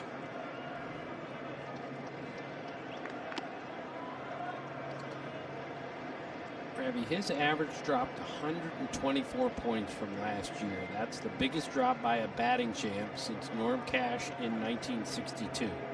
And that's in part because what he's facing these days in the big leagues. It's so hard to hit.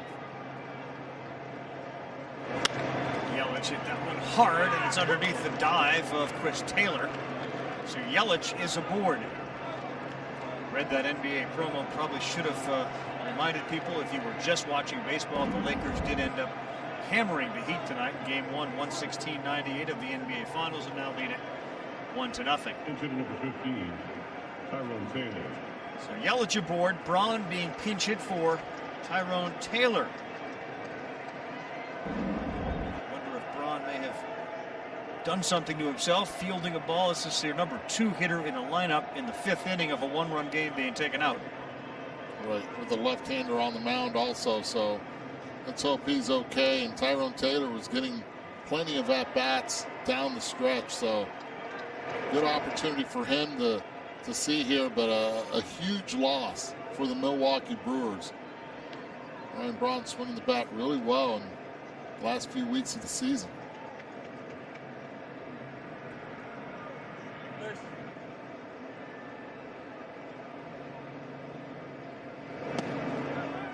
Ball misses. Again, we're speculating. We're not there. You don't know. But if there is something that's preventing Braun from playing, the dominoes just keep falling here on Craig Counsell. It's becoming a little bit unnerving how many guys he's lost to injury. A little bit unfair with everyone he's lost. It certainly is.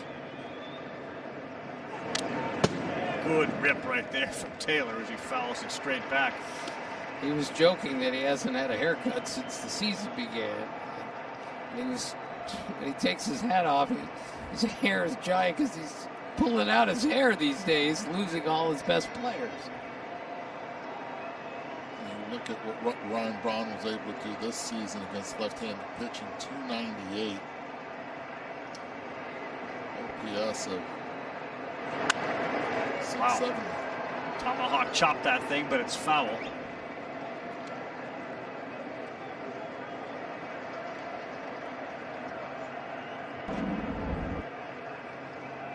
So this was Ryan Braun making that catch earlier against the wall.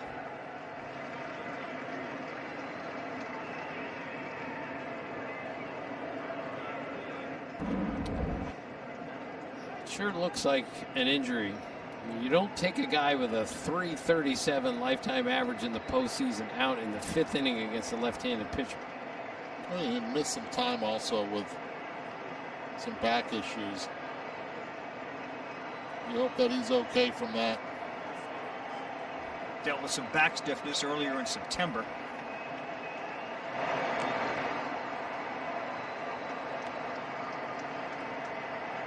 Well, it's a 1-run game here in the 5th. The Cleveland Indians over on ESPN have just tied the game up against the Yankees. It's now 8-8 in the 7th inning. We had the Astros-Twins game today, and we finished starting an hour later than the Braves-Reds game, which ended up, 13 innings? 13 innings? Yeah. 14 innings? 13? Longest scoreless game in postseason history today. The Braves finally won. Freddie Freeman knocking in the winning run. 37 strikeouts in that game. So here we are opposite another game that is tied late, 8-8. 2-2 to Taylor. Getting a fastball by him, and he stays alive. Believe it or not, the Indians won a postseason game in '97, striking out 21 times like the Braves did today. And the Orioles won a postseason game in '96, striking out 23 times. So it wasn't the first time that's ever happened.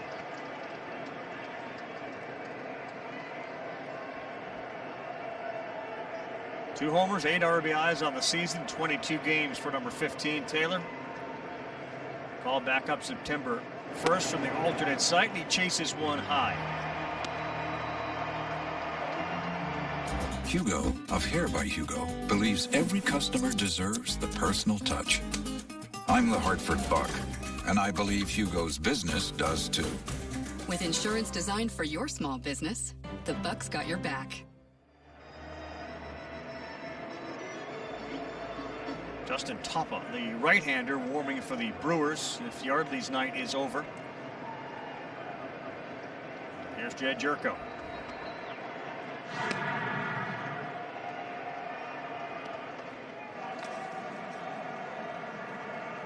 Interesting route to the major leagues for that guy right there. Independent league. Signed, cut. Right. Throws 98.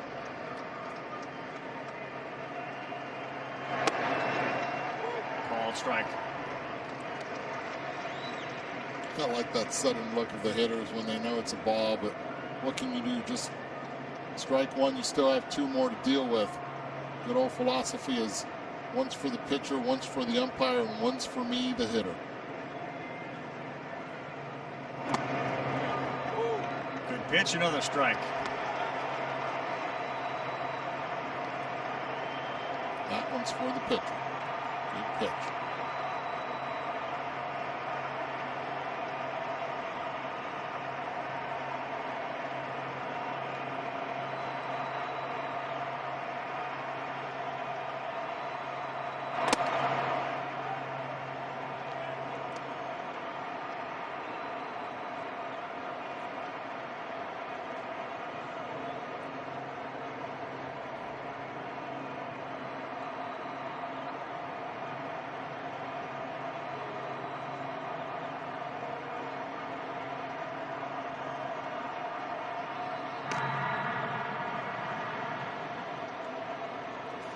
Don't forget, Yelich can steal a base.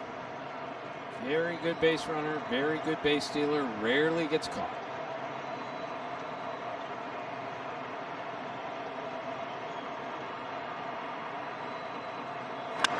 Not going there. Jerko sends this one sky high. Bellinger in center field.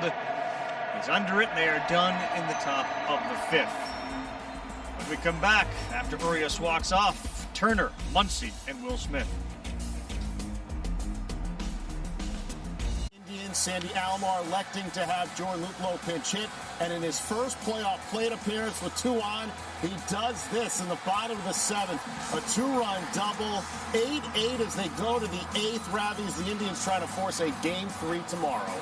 Doing it against what was a perceived weapon for the Yankees, of course, their great bullpen. Take a look at the bracket on the left side as Justin Turner looks at first pitch from Justin Topa, who's now on in relief. 8-8 there. Astros eliminate the Twins. White Sox lose to the A's, so that game will have a winner-take-all Game 3.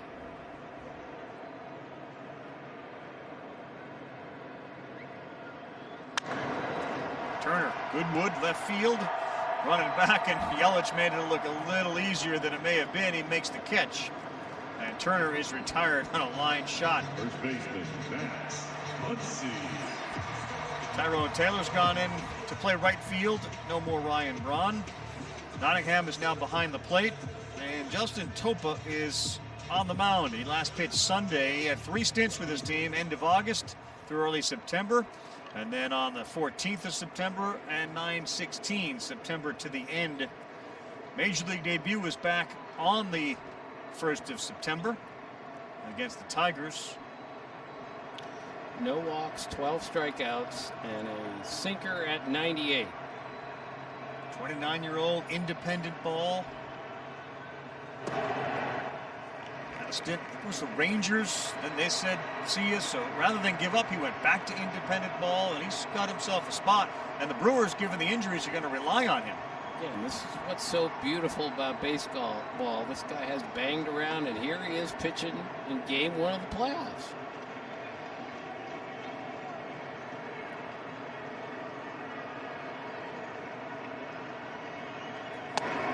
Oof, that is filthy at 97. Late movement.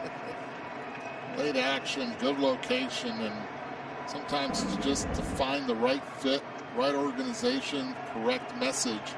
You have the stuff, now the ability to be able to locate. Craig Counsell's going to have to lean on him big time, especially without Devin Williams in their bullpen.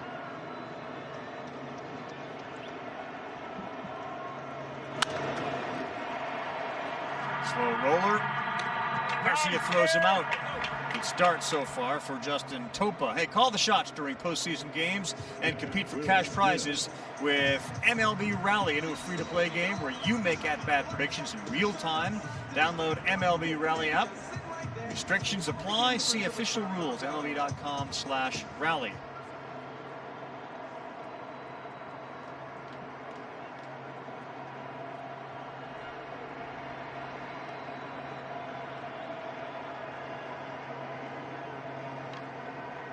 Here's Will Smith.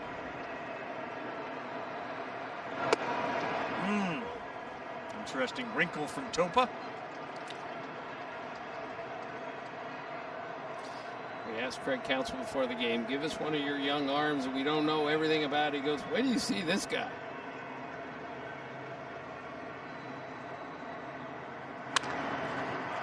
Beaten on the ground. Great inning for Justin Topa as that throw is made.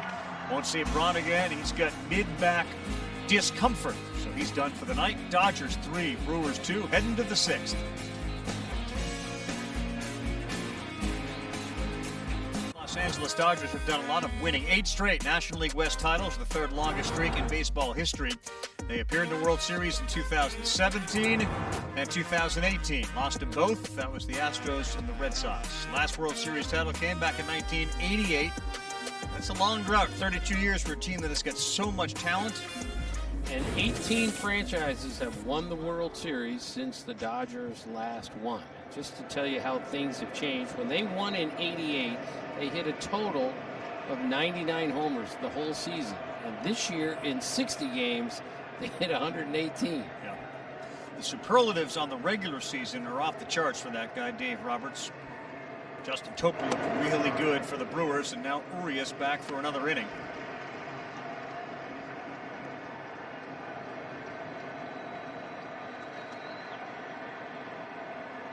Daniel Vogelbach, Avisel Garcia, Orlando Arcia.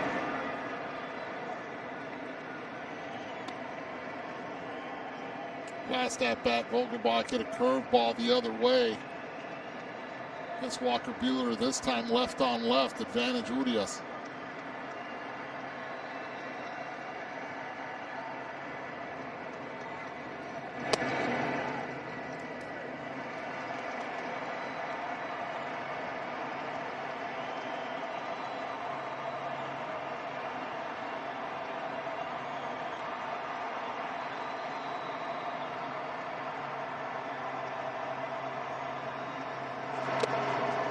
Late there, and Vogelbach has been dealing with a quad issue. They got some encouraging news on him, probably better than they had thought they were going to get. He strikes out for the 2nd time tonight. You can get authentic caps, tees, jerseys, hoodies, and more. Get all your postseason gear and cheer on your team at home with the official source, MLBshop.com. Here's Avisel Garcia. For a while with the White Sox, there was so much talk about his ability and potential. You were just waiting for that to blossom through. He's a specimen on the field. He seems to have found a home here in Milwaukee. A jam there. He's hit the ball hard twice tonight.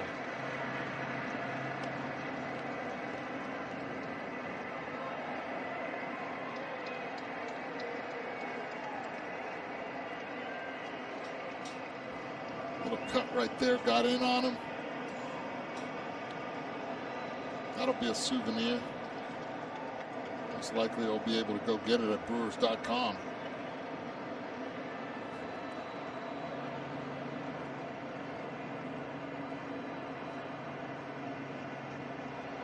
Eddie, when someone broke your bat, did you take it personally? Did it upset you? Are you kidding? If it was a broken bat base hit, I took it every time. That bat would die a warrior. No, not at all. It's part of the game.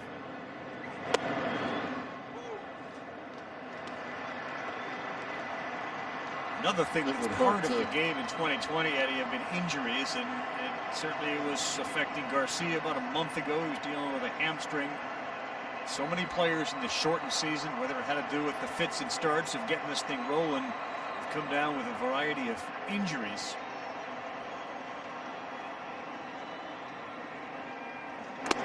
Now with so many games back-to-back, although when you sweep like we've seen the wild card, the Astros don't play again until Monday. Rays, I think they don't play again until Monday. Tampa Bay, back-to-back really good starts. Glasnow today, Snell yesterday. They move on to the division series to get the winner of the Yankees and the Indians. Right, just look at the starting pitching we've seen in the last 2 days. Glasnow. Trevor Bauer was crazy Garrett good today. Cole last night. Cole. Trevor Bauer today. Reed. Giolito. And even though Shane Bieber wasn't particularly good.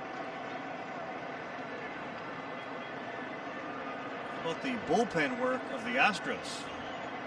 Framber Valdez, Christian Javier today. Garcia, little blooper. That one's going to drop. Muncy had no play. Now he kicks it away from himself. And that's going to allow Garcia to get into scoring position. That's a mistake for Mac Muncy with Mookie Betts right there to pick it up. And he's mad at himself. Again, a bleeder, good pitch by Urias. Gets right in the hands of Avi.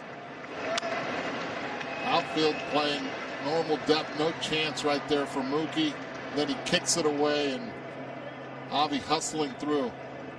See him on the background there of the picture. Once it kicks away from him, he takes off towards second base.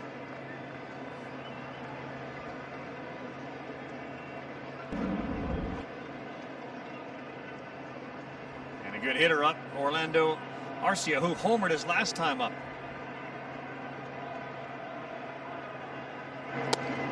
First pitch, breaking ball at 81 in there for a strike.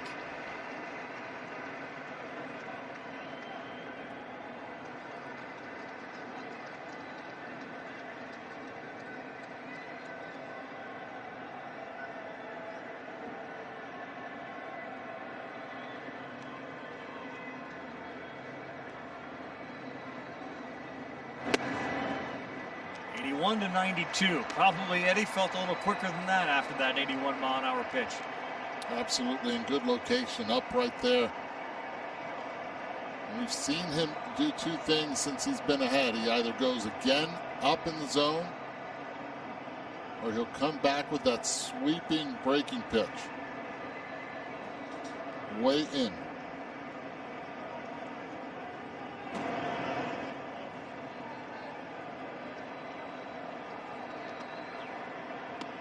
Now he has to show him something different. Has to go right back up.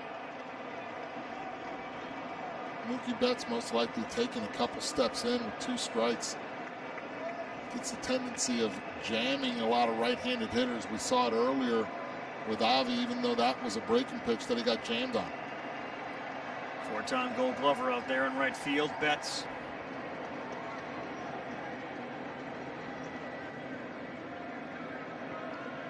One down, Garcia off second. Fooled him, and Arcia strikes out. Second time he is struck out. That's filthy. 80.7 miles per hour. Good break on that one.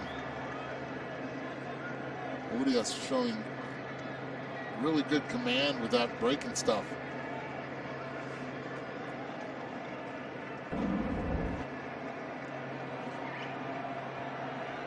Think here, Josh Hader is healthy. If the Brewers can grab a lead and you have that weapon still in that bullpen, what that could mean.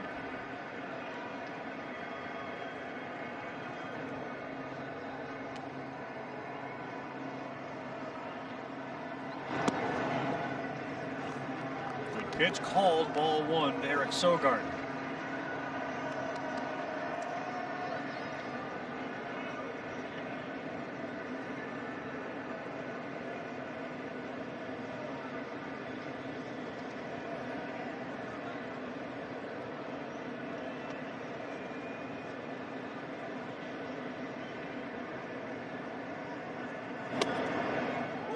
gets in there for a strike. Right? I mean, that's got to be one of the things that's going on in the mound of Craig Counsell. If you're down, do you use Hader in game one? If it's one run, do you not, Eddie? What do you do? I don't. You leave him until you get a lead. Or a tie. Or a tie. But not behind. And you have to look at what part of the lineup is coming up for you also. See if you want to have a hold on that tie. Again, you have to look at all the leverage. Counsell did say before the game he's going to be more aggressive and use Hader a little earlier than usual, in part because Williams is not here. Devin Williams, who had struck out 53 of the 100 guys he faced, woke up on Saturday and he was sore. It wasn't something that they had sort of discovered last week or even earlier. It was a Saturday morning wake-up call when he was in pain and not on the roster of the wild card series. The 1-2, good block behind plate by Will Smith. Williams had the highest strikeout rate in Major League history for anyone who pitched at least 20 innings. So to strike out 53% of the batters, allow one run the entire season, and that changeup that no one can hit. Hitters went 2 for 62 off of his changeup. It spins so fast it'll cut your shirt. It's amazing.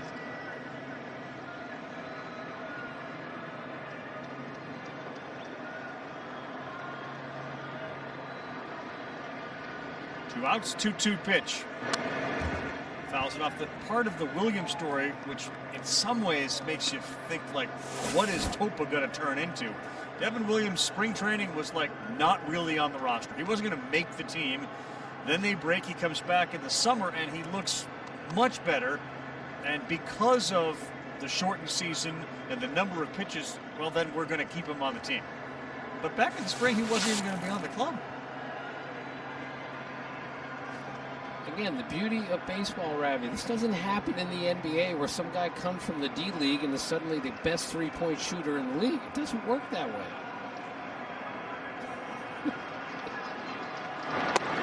Nope, off. 3-2. Well, right now, Sogard's had some really good takes against Urias, even on the breaking pitch before that and the fastball now. See him not flinch at all. Product of Arizona State. Nice take right there by Sogi.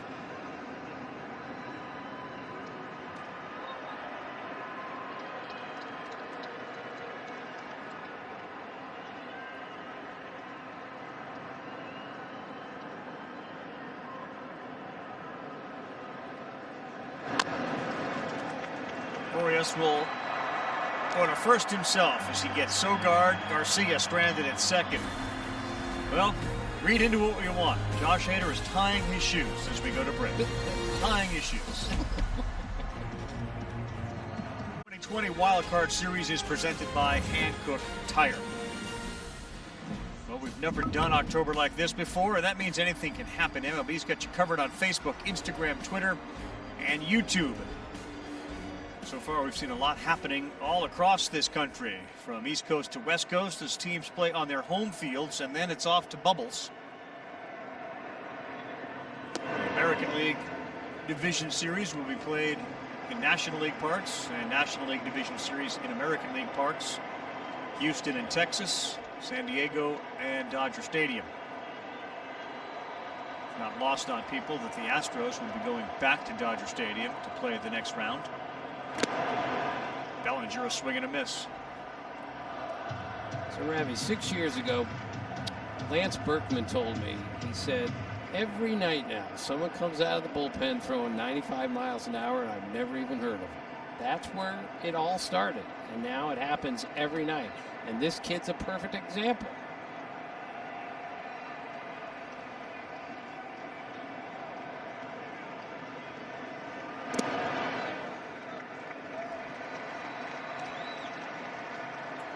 Like what Topa's doing, keeping that ball down. That's where his strength is, with that power sinker that he has. Let the defense work behind him. Hard to keep this team in the yard. We've seen doubles from Betts, 2 of them, and Taylor. Bellinger got good wood on that one, and it drops in front of Tyrone Taylor. So the leadoff man aboard here as Bellinger picks up his first hit. Give us the fall frenzy. It's a postseason we've never seen before. Anything can happen. Give us the Wild Card Series. Continues tomorrow on ESPN and ABC. That's my favorite one of those because of the live read drop in where Tim, you can hear him say, anything can happen. Anything can happen. Tim can add. Tim can add. Can you hear me? All part of the 2020 pandemic season.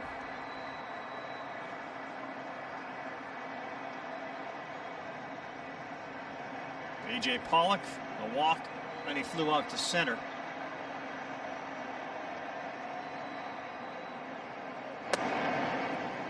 Brewer bullpen had retired all 10 batters they faced until Bellinger hit off. Line drive to right. Eric Yardley, terrific. Justin Topa, so far so good. And this is the part of the game now where the Dodgers separate themselves from everyone else. From the 6th to the 8th inning, they scored 130 runs. Only allowed 67.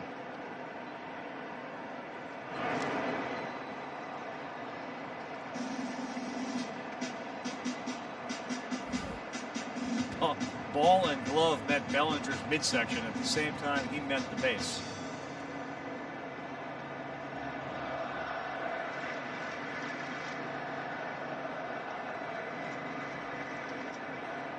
Pollock over his career, especially the last couple of years, has been an extra base hit machine. Like almost half his hits seemingly on a yearly basis had been for extra bases.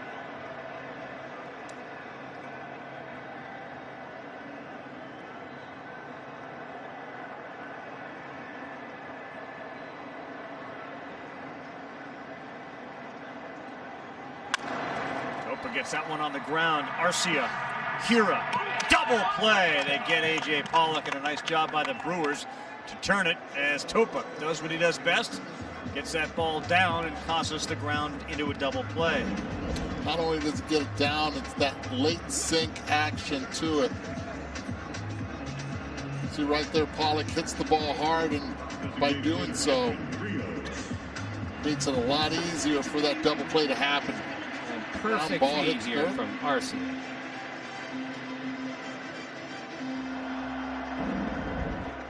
So 2 down here in the bottom of the 6th.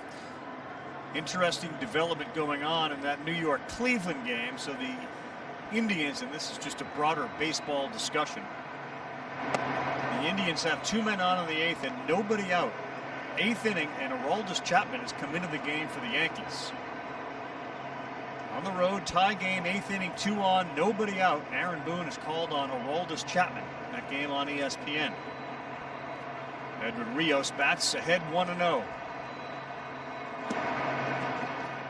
All the rules go out the window in October, especially in a 3-game series. I love the decisions. I love the way that the guys manage these games, different styles.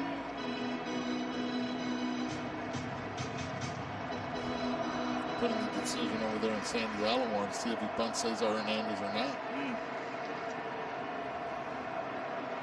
Tough to bunt. 100. Oh, that's a tough pitch, and if he's going to get that, Topa is in great shape tonight. 97, down and away.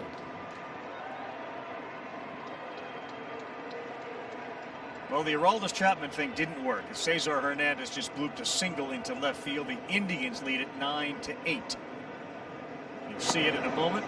The 1-2 misses away.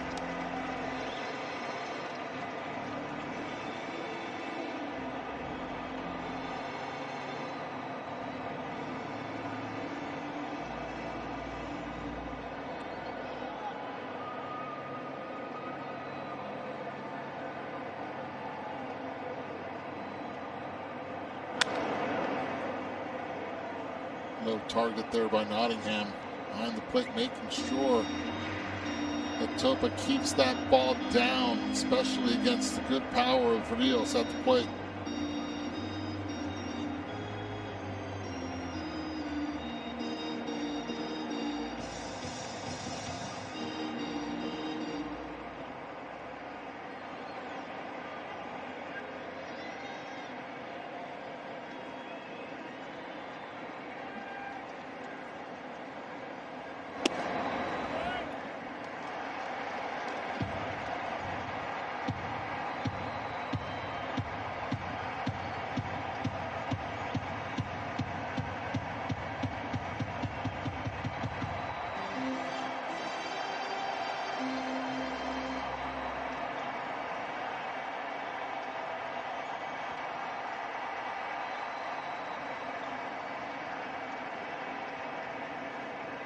Two outs and Topa ready to deliver to Edwin Rios.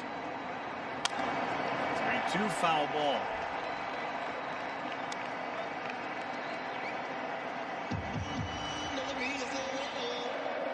Think about all the moves that Craig Counsell has made already in this game. With the pinch hitting, with the injuries, with the bullpen.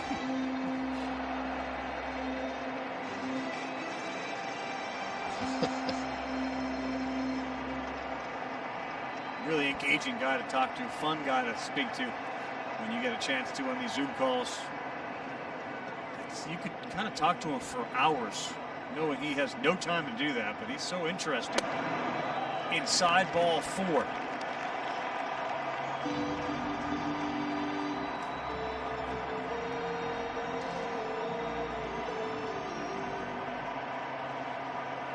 Second baseman Chris Taylor.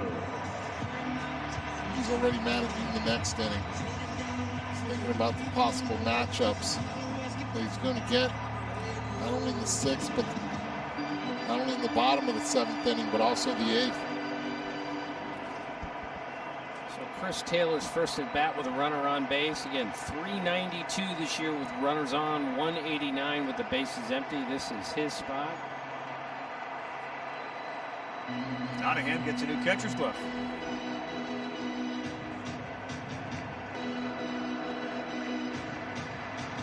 Taylor's numbers up across the board this year: 270, 366 on base, 842 OPS. And hitting ninth. Hitting ninth with 8 homers and 32 RBI. And a bunch of good hitters on the bench. A bunch of them.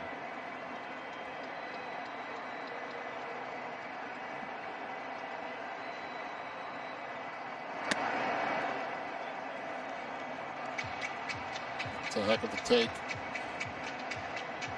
Ball starts out right in the zone and then just runs right out of it.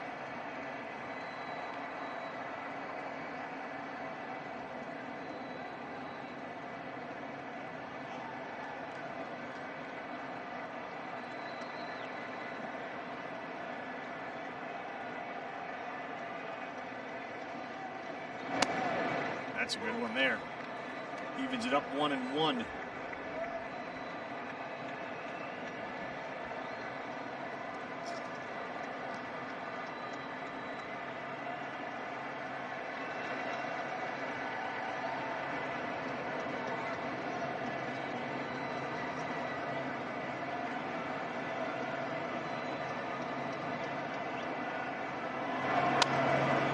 Got away with a hanger there. Topa may not be long for the game as you take a look at the Brewer bullpen. Alex Claudio, left-hander warming. Another funky delivery.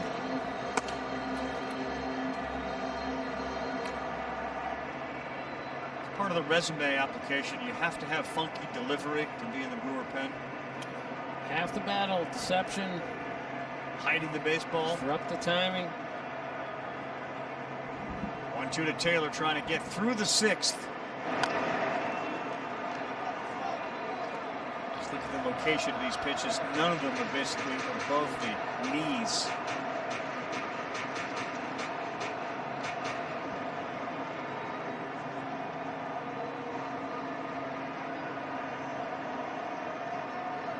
.43 wins and 17 losses is basically a 116 game win pace over the course of 162.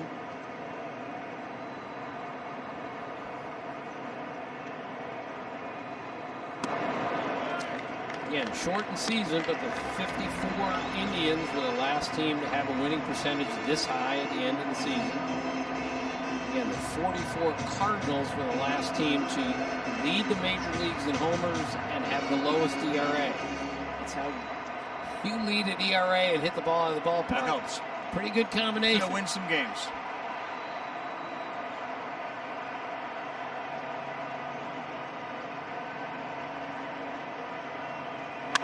Two-two Taylor, Goodwood, right center field, going back and making the play. Avisel Garcia. And it's a one-run game for a team that on average beats teams by 2+. It stays tight.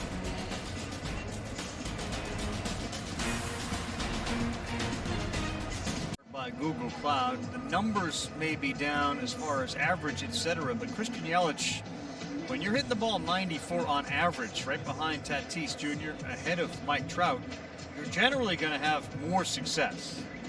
And as Craig Counsell said, the Cardinal series to end the season, he hit the ball really well. He's got a hit tonight. He's batting third this inning.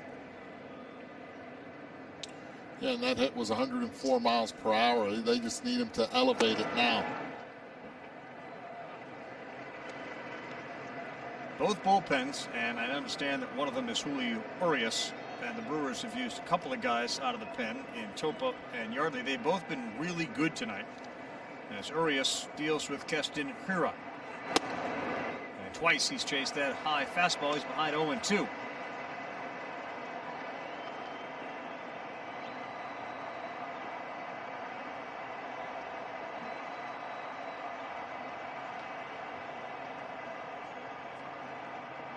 Blake Trinan warms in the Dodger pen, and looks like Freddie Peralta warming in the Brewers. Another one high, and this one fouled straight back.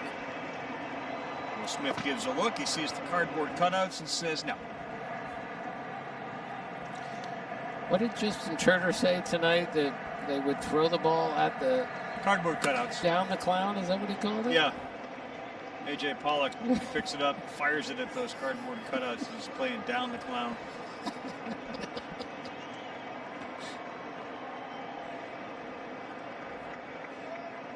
Probably have to spend some time figuring out ways to entertain yourself, for sure. When the entire crowd isn't there, which is a source of entertainment for the players, trust us. I still can't get over that Justin Turner was speaking to us during a playoff game with an IFB in his ear.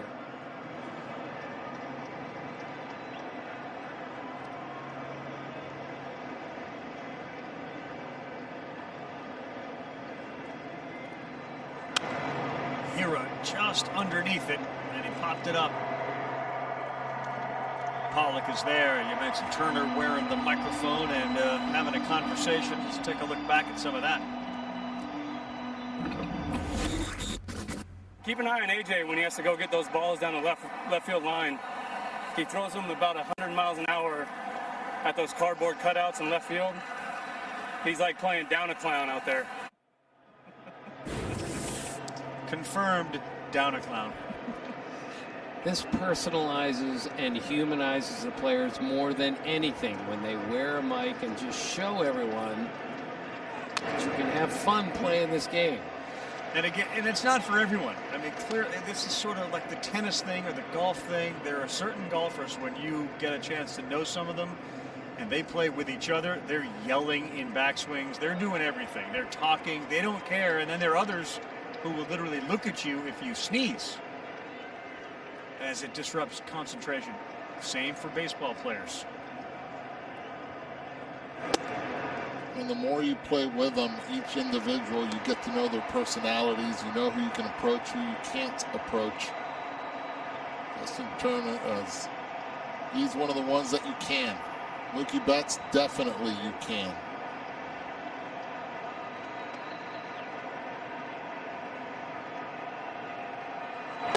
Nottingham, that's second out, and another strikeout for Julio Urias. And Karl, you're absolutely right. You talk about the bullpens. They've come in and they've been able to execute, throw strikes, keep this a close ball game. After the starters gave up a total of 5 runs, that's how it's remained. Great job by Julio Urias, along with Eric Yardley and Justin Topa. And here comes Kirkjian Yelich. Ball off bat, 94 plus miles an hour. Got a hit his last time up. Misses there. And with 2 outs here, just a reminder, over on ESPN, 9th inning, the Yankees. First 2 men aboard against Brad Hand as the Indians try to close out this one and even the series up at 1-1. Outside.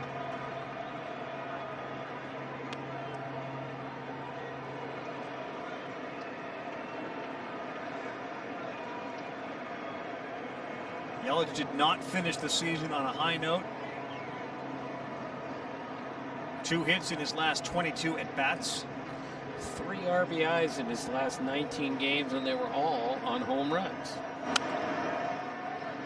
But Counsell said earlier that this is as good as Yelich has looked through the course of the entire season. As short as the season has been, he said he has never looked better.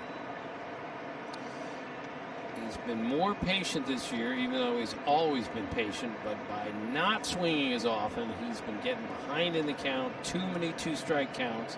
Hit 8 homers on the first pitch last year, only 1 this year. Again, much shorter season. 1-2 set up inside, and that one is down the line. That's a fair ball. So Kirkjian Yelich adds to his hit total tonight. That's his second. And Counsell was onto something, saying Yelich is dialed in a little bit.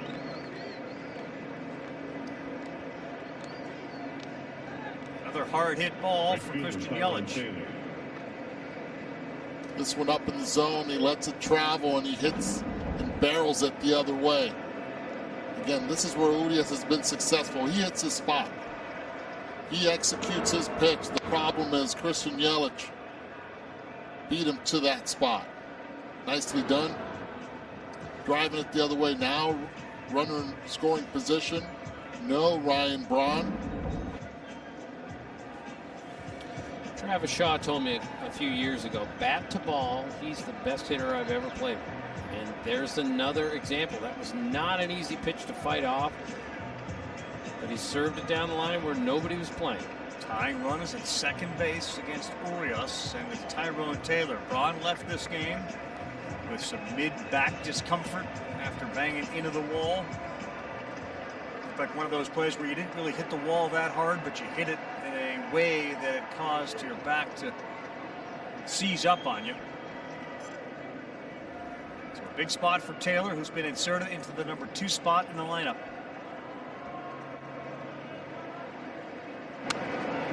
Swings at the first one and fouls it back.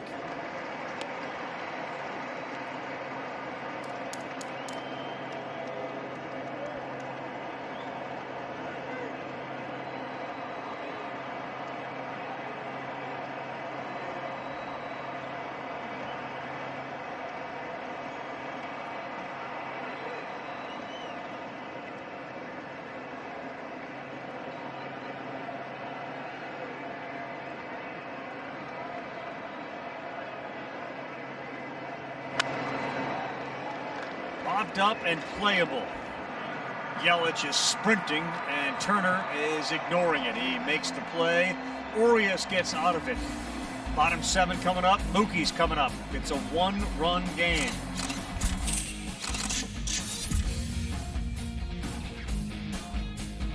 Tonight, first postseason game for the Dodgers. Started things off by sending one off the glove of Ryan Braun.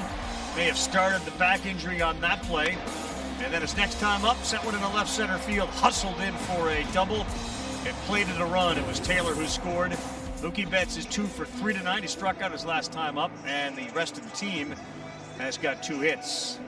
So it's been Mookie Betts offensively, and the bullpen for the Dodgers. And they've got them a 3-2 lead. This is Mookie's 92nd postseason at bat, and he's got 1 homer, and it's off Clayton Kershaw, his teammate. In Dodger Stadium. Freddie Peralta, the new pitcher for the Brewers. Ravech, when we talk about that historic strikeout rate by the bullpen of the Brewers this year, Freddie Peralta's all over that too. 29 1/3, 47 strikeouts. 47.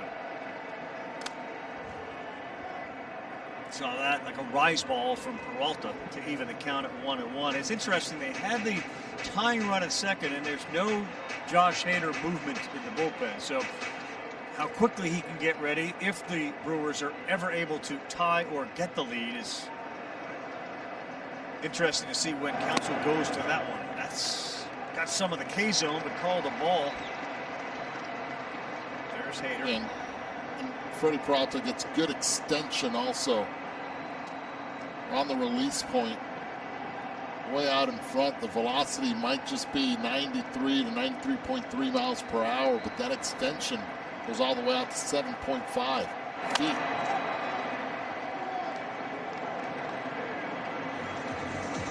comparison, for example, to Urias, who was more at 5.7 feet. If you go to Topa, he was around a 6 feet extension. You're looking at an added 12 inches. Which is a ton, right, as a hitter? Oh, big time.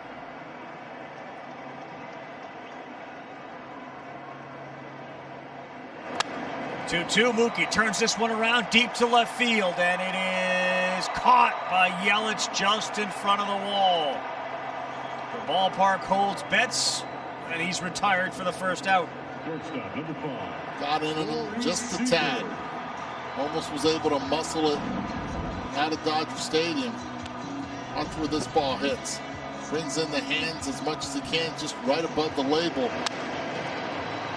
Tight to the bottle, leverages as much as he can off this one. Christian Yelich gets there just in time. 93.5 miles per hour off the bat.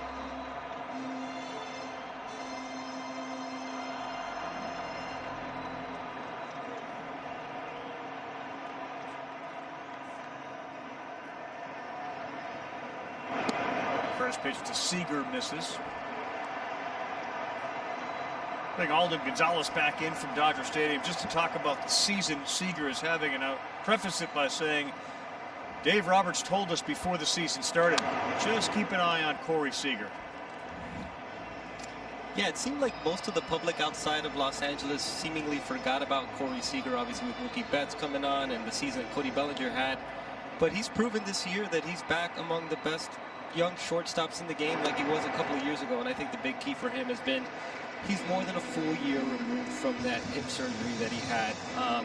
And he talked recently about how he just feels physically stronger this year, and how that's manifested itself is that he feels like as last year wore on, his body sort of maybe broke down a little bit, and because his body wasn't strong enough to hold up to the rigors of a full season, he feels like maybe that kind of had an impact on him sort of tweaking his mechanics throughout the year in ways that maybe he didn't even realize. And this year, because he's stronger, because he's further removed from that hip surgery, he feels like his body could just sort of hold up and his mechanics can be sound. And, Dave Roberts talked recently about how his top half and his bottom half are much better synced up, and that's why you're just seeing so much more consistency with Corey Seager's mechanics, with his swing. I've watched him all year, Karl, and it seems like he's barreled up basically every pitch that he's seen. Yeah, that's what Dave said. He's hit it harder than anybody, and this one is hit hard. Straight away center field, and that is deep, and that is gone. That's Corey Seager all season long as he hits his 16th of the year, and he gives the Dodgers a cushion. They now lead it 4-2. I don't know who feels better, if it's Seager or if it's Mr. Gonzalez up in the booth. Good call about barreling it. Pitch right down the middle. Peralta challenging Seager, and he gets all of that. Dodgers used to seeing this. Alden is absolutely right. Strong bottom half, gets that foot down. We saw Seager coming up all healthy. He was barreling almost everything, center field to left center. And he did that on a 2-2 pitch. He's hit 278 with 2 strikes this year. That's the highest among National League qualifiers. Just another reminder, when really good hitters are going, they can hit with 2 strikes. And he was talking about the lower half, Dave Roberts was, that he looks like Juan Soto in the lower half, which is a tremendous compliment. Peralta knew it. Pitchers will give the tell on a ball that's hit really hard. And while Betts was in the ballpark, Seager's leaves the ballpark. I think maybe some people outside of baseball might have forgotten about how good Corey Seager was. I always find it to be a really interesting conversation, especially with Betts there. Who is the best player on the team? And is Mookie that much better than Seager, who in his prime that much better than Bellinger? I always thought he was as good, if not the best shortstop in baseball when he was playing at that height of his career. And that was, 3 years ago? Before the injuries. Yes. Before the injuries. I thought he was as good a player as it was in the major leagues. He's still young.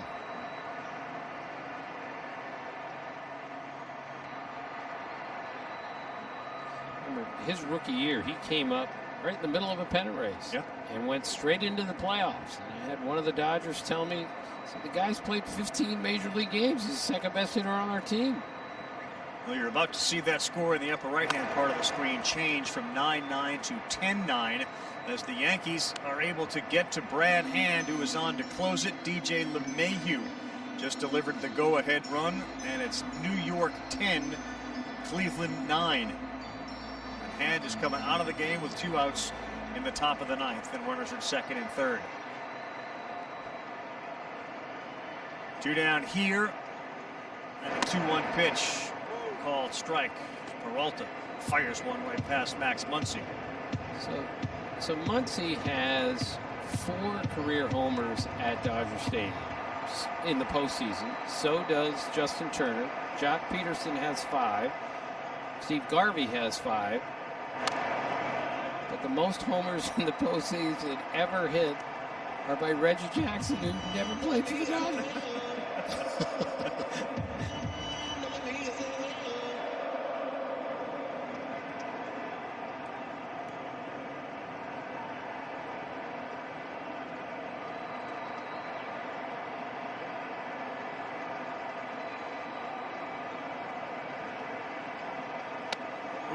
Filthy. But Peralta walks off by punching that glove because he got punched by that guy. Corey Seager having a terrific year. Gives the Dodgers a little breathing room. They lead it 4-2 after his home run.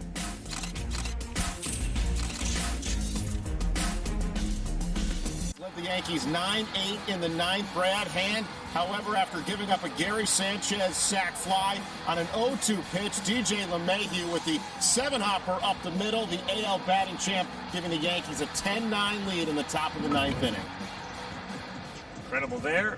Game Track is brought to you by Geico back here. Corey Seager's home run traveled 447 feet. There have been 97 home runs hit at Dodger Stadium this year.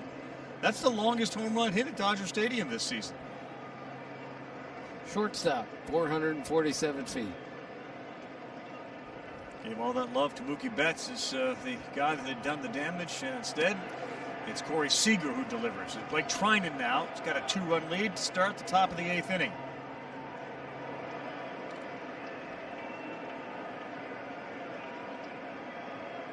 Another guy with a really good hard sinker.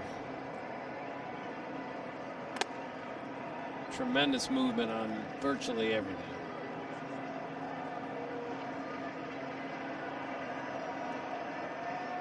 See those numbers, has experience closing with the Athletics, an all-star a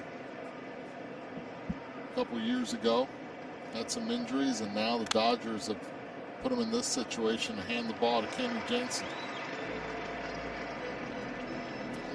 And the Dodgers believe they have a deeper bullpen than at any time in the last few years, and this is one reason why. Sure.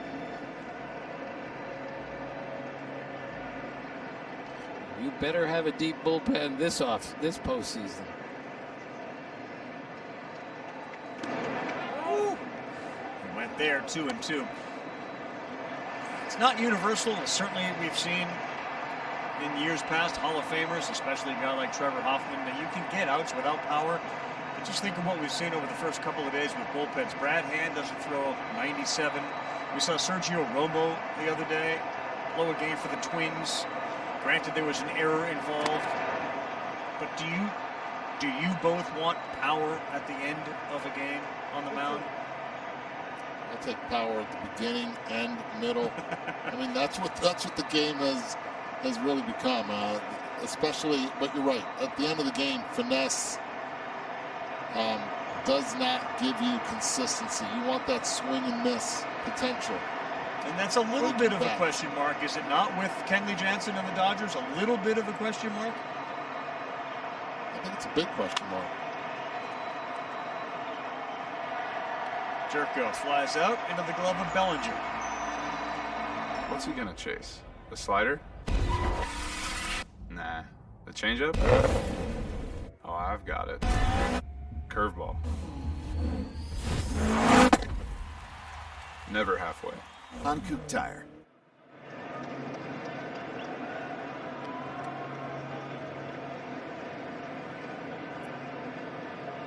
I think the fact that everybody that you see come out of the bullpen, and when you say everybody, it's hypothetical. Most of the guys that come out of the bullpen, it's why David Ortiz said, I'm leaving baseball even though I can still hit. I'm not going to deal with people that all throw 99 miles an hour. It does magnify the ones that don't. Vogelbach pops this one up. Betts is there for the second out. Doesn't it magnify the guys that don't do that? Yeah. I heard a story last year about a minor league third baseman who caught a foul pop-up to end an inning, and his pitcher came up to him. There was nobody on base and told him, why didn't you drop that ball? I needed you to drop that ball on purpose because I had this guy 0-2 and strike him out. Because that's how you get to the big leagues, is by striking people out. And it's a bit of a concern for me that hitting the ball out of the ballpark is all our hitters are trying to do, and striking people out is all our pitchers are trying to do. But Eddie's right. That's what people are looking for. Power arms that miss bats. I gotta believe there'd be a nice combo of some efficient pitchers who are not afraid of contact, who still have power, because the strikeouts tend to increase the amount of pitches you throw. There's a shift hit for Avisail Garcia. Kind of deserves it the way he's hitting the ball tonight. He's third hit of the night. Shortstop number 3, Orlando. It's all about product placement for Avi this evening. Besides that first 114-mile-per-hour pitch line drive that he hit, the other one was a bleeder right over the head of Max Muncy, and this one with the shift. Finds a hole. He knows they need to get on base to bring the tying run up to the plate. And this man that already has a home run, that both runs driven in have been by Orlando Arcia.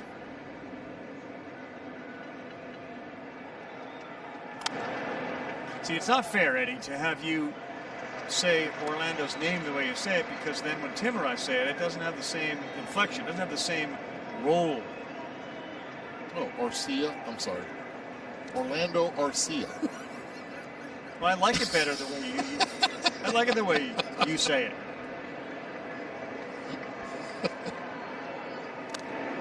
I love it when Eddie speaks Spanish during the game. Like, he's so passionate. Play-by-play, Eddie. Oh, yeah. Right there, you saw it. Pitch was supposed to be up, instead down. You wanted me to go Spanish on it? No chance.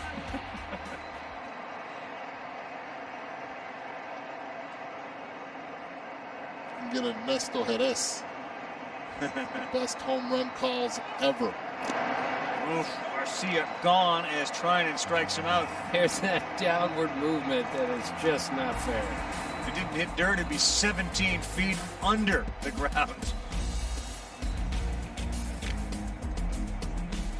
Tonight in the Brewers, Mookie Betts, couple of doubles, got it rolling early. Walker Buehler, really one mistake after he was so solid early. Orlando Arcia took him out the yard. He left, gave way to Urias, who was great in relief. And then Corey Seager blasted off 447 feet. Longest home run at Dodger Stadium this year. LA 4 and the Brewers 2. Wild Card Series is presented by Hankook Tire. Never halfway. Kenley Jansen, as the baseball is warming up in the Dodger bullpen, as Los Angeles bats in the bottom of the 8th. Game 1, best of 3 wild card series between these two teams. And it's Stu Rasmussen who's on the mound for the Brewers. So you didn't see Hader tonight, so obviously in a game 2, you talk about aggressive. It'll be fascinating to see when Craig Counsell goes to Hader. I mean, you can't go through 2 games and not use him, right? Have to. Do you start him? No. You got Brandon Woodruff tomorrow. He's really good. Yep.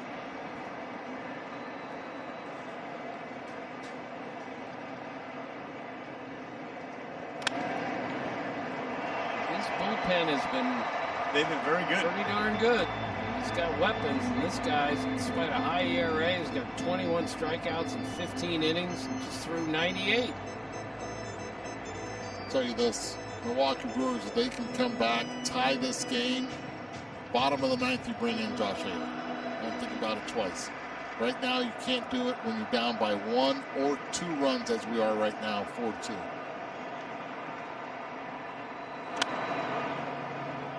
Okay. 98. Just another Pencil it in. middle reliever throwing gas.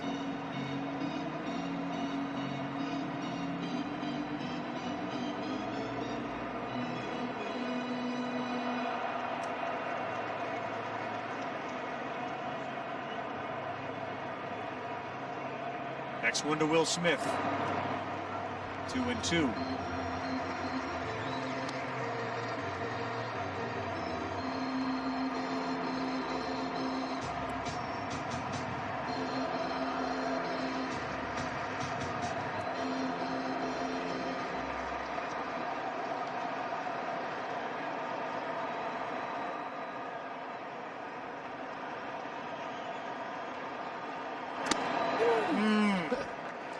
Good luck with the 99 away and down. And there's a look that will say, like, Center fielder, number 35. Nope. Not tonight. Will Smith checks out. Here comes Bellinger. Tip your cap. Tip your cap right here, Yeah. right on the corner. 99 miles per hour. Not much you can do with that. Look at that. He's going to look at it on replay and say, ooh, that was closer than what I thought.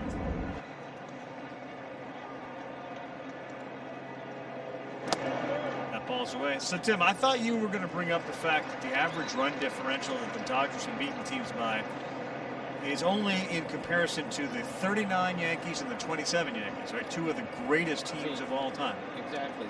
39 Yankees outscored their opponents by 411 runs. 411. And the second best is the 27 Yankees.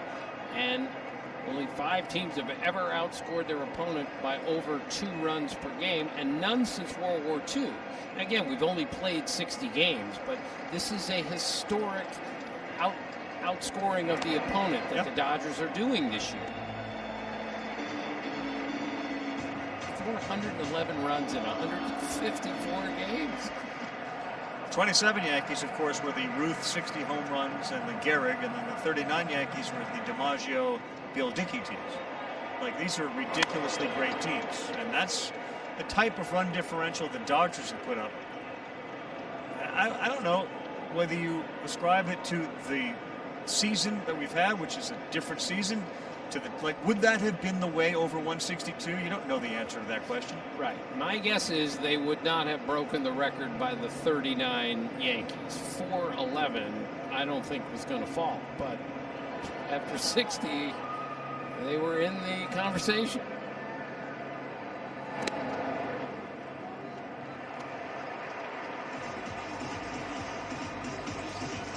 That's a funny stat. The Marlins got outscored by 41 runs this year and made the playoffs and won today.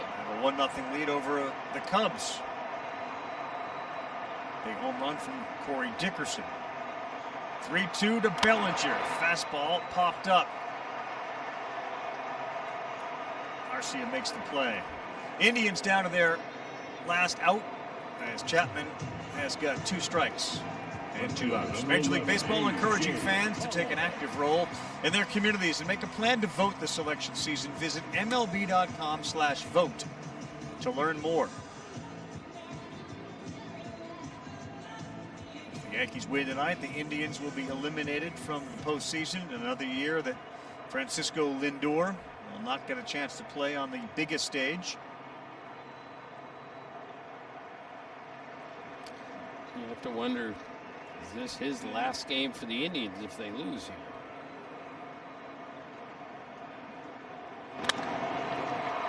That one's going to the gap and it gets down. And A.J. Pollock is into second with a double.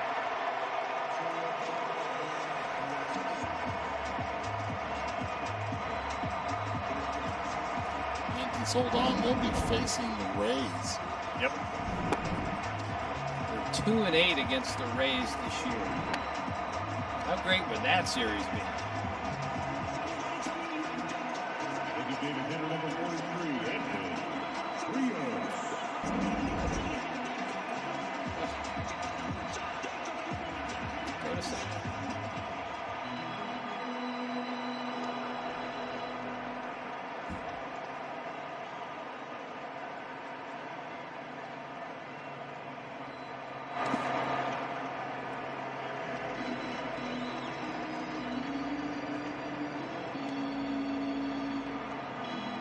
Dodgers will likely use a couple of different guys at the DH spot.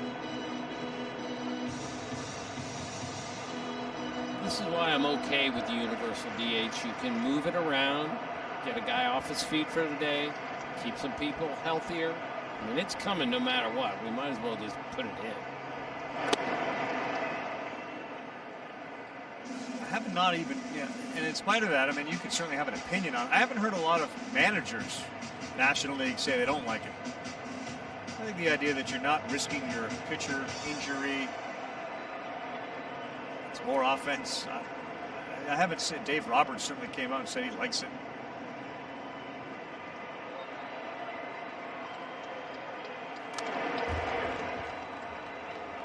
Good swing there.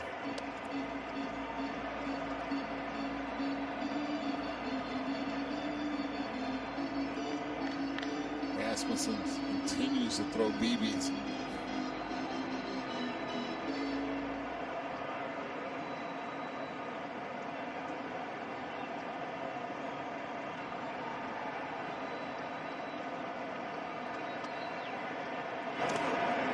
Another good job by Nottingham behind home plate.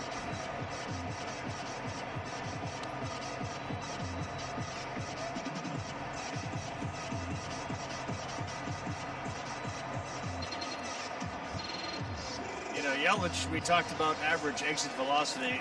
You go a little further down the list, not much further, you're going to find Edwin Rios' name. He's in the lower 90s as far as exit velocity goes.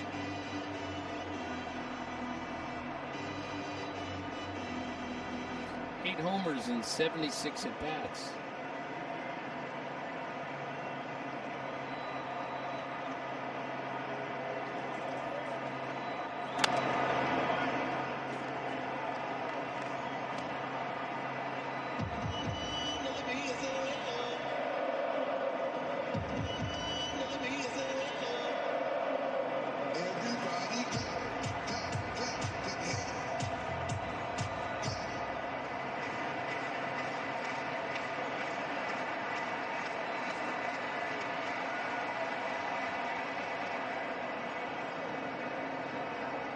Another 2-2. Nope. And another good block.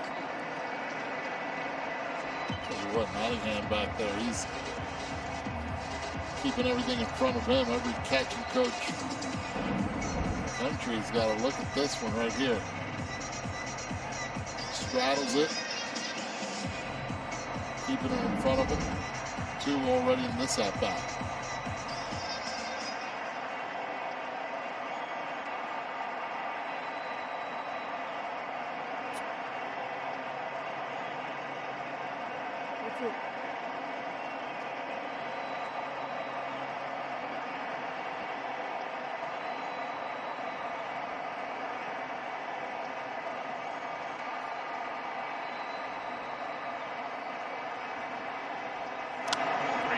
Threw it right down Broadway at 99 miles an hour.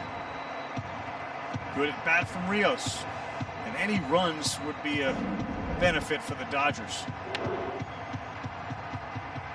Right down the middle too. Kenley Jansen continues to stay loose and warm for Los Angeles in the bullpen.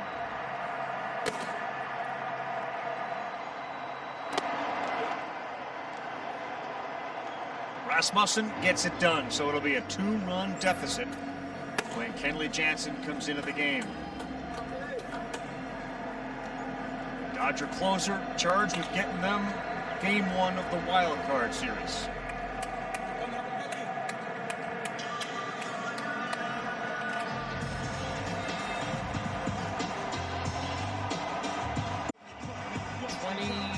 Runs in 2 games in Cleveland.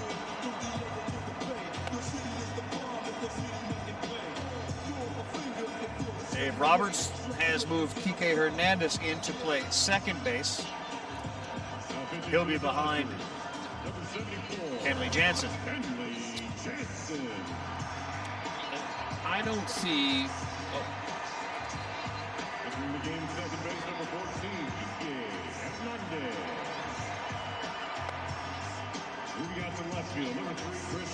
And welcome everyone. The 2020 Wild Card Series presented by Hankook Tire.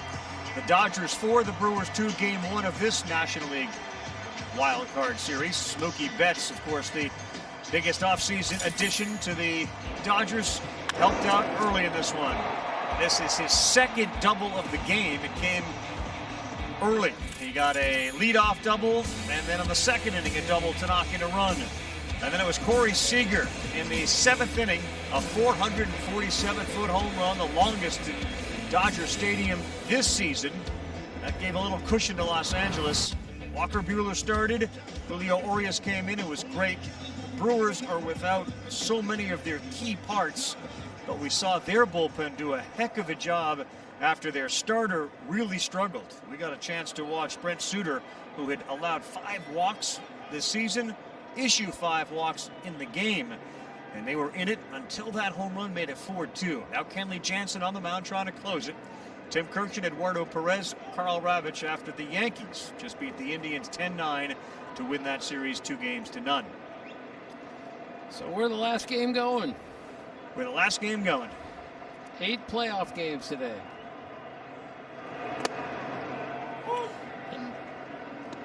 Some defensive changes. So Kike Hernandez, second base.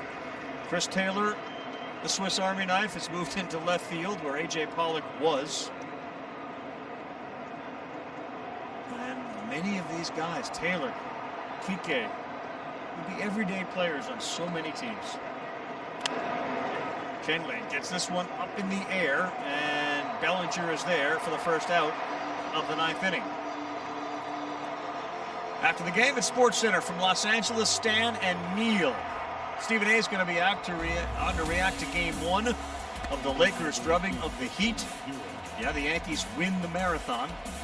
And highlights and reactions to all 8 of the Major League games today. 8 wild card games, 7 of which were on ESPN, and what a day it was for the company and for baseball. And certainly for, I know, us, who got a chance to enjoy 2 of these great games. Greatest day of my life, I know that. That says a lot, Tim.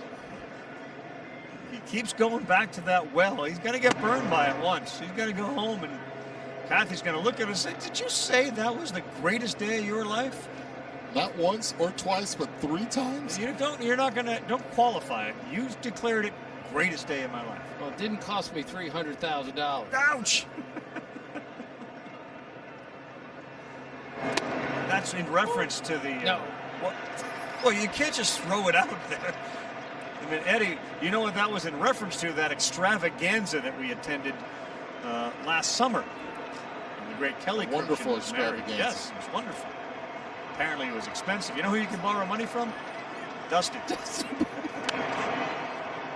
Dusty told us earlier today, actually it was earlier yesterday, but told us that he had a lot of money because he was not spending it because he was just in the hotel room. He couldn't go out to the restaurants. So he looked in his pocket and go, this is the same money that was here yesterday.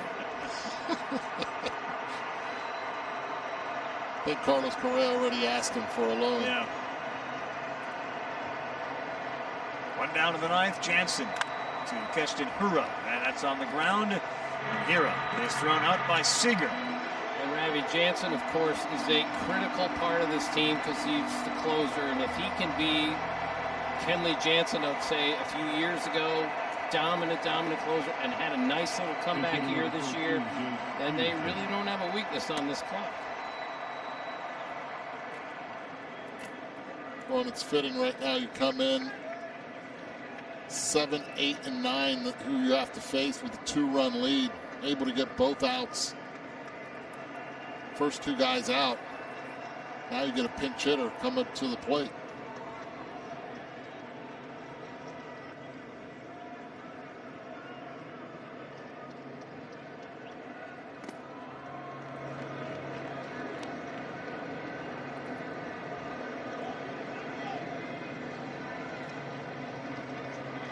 Phillips.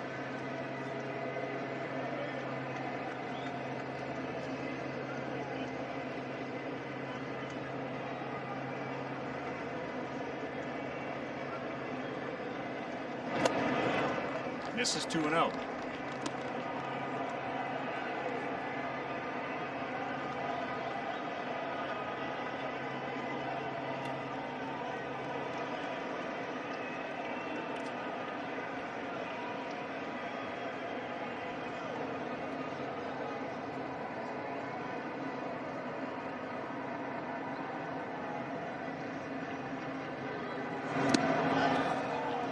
Brewers, who were not over 500 at any point this season, trying to avoid dropping under 500 in this series.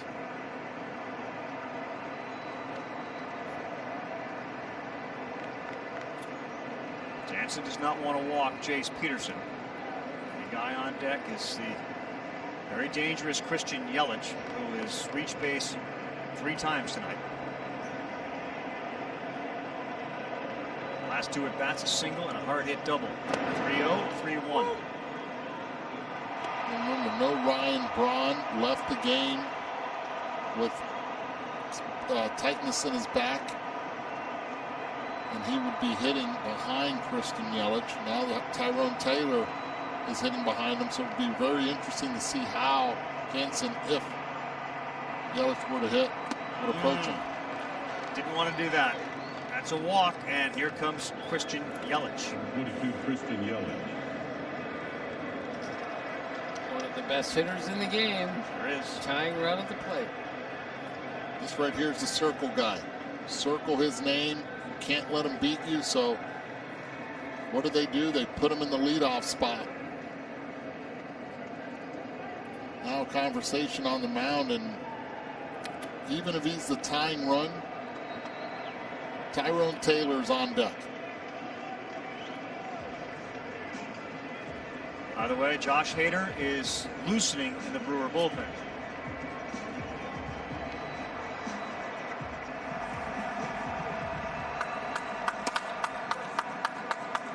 Brewster Graterol is warming, or loosening, I should say, in the Dodger pen. Jansen's 1 out away. It's a tough out. Kirkjian, who's hit it hard twice tonight. And he represents the tying run. Cutter up and in. Out over the middle of the plate, strike 1. Missed his spot completely right there, and Kirkjian was taken all the way. Watch where Will Smith wants it. Look where it ends up. Might be the best pitch he sees in this at-bat. Taking the first pitch a lot more this year than last. That one misses badly. I would think, Eddie, if that's not the best pitch he sees and he sees another one like that, the game will be tied. And for all the Erickson Crones that are sitting in Milwaukee, they're praying that this happens. But in LA, they're hoping Jansen can finish it out.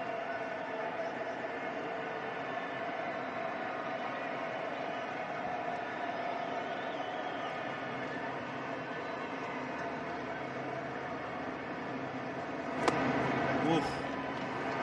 That looked like the swing of the struggling Yelich we saw at times this season. Out of the strike zone. Yeah, this pitch was completely out of that zone. He was looking fastball, wanted to cheat to it. I just don't think Jansen's supposed to even throw a pitch in the zone right now.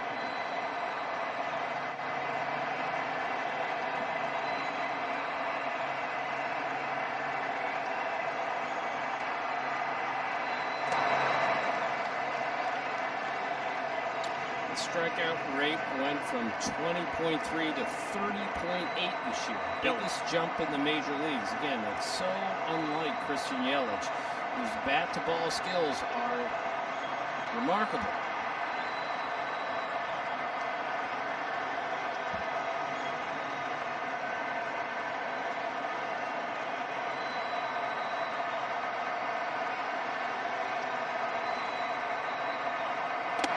Got him, and that's it. The Dodgers win game 1 of this wild card series as Jansen strikes out Kirkjian to end it.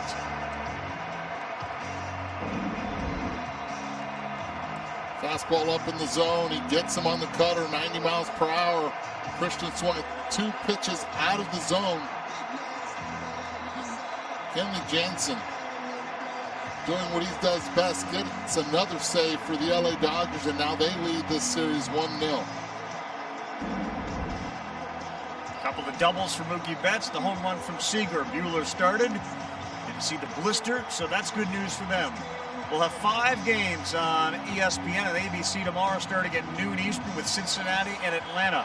Miami and Chicago at 2 o'clock on ABC. White Sox and A's, 3 o'clock on ESPN. St. Louis and San Diego will be the 7 o'clock game tomorrow on ESPN. And we'll be back here at 10 o'clock tomorrow with the Brewers and the Dodgers. So another great day and night of baseball ahead. Today was a great one. Right, an unprecedented day in baseball. We've never seen 8 playoff games in the same day. For Eduardo, Perez, Tim Kirkjian, our producer Andy Jacobson, our researcher tonight doing her terrific job as usual, our buddy Sarah Langs. For all of ESPN's baseball family, a terrific day. Congratulations to all. I'm Karl Ravech. 4-2, Dodgers win.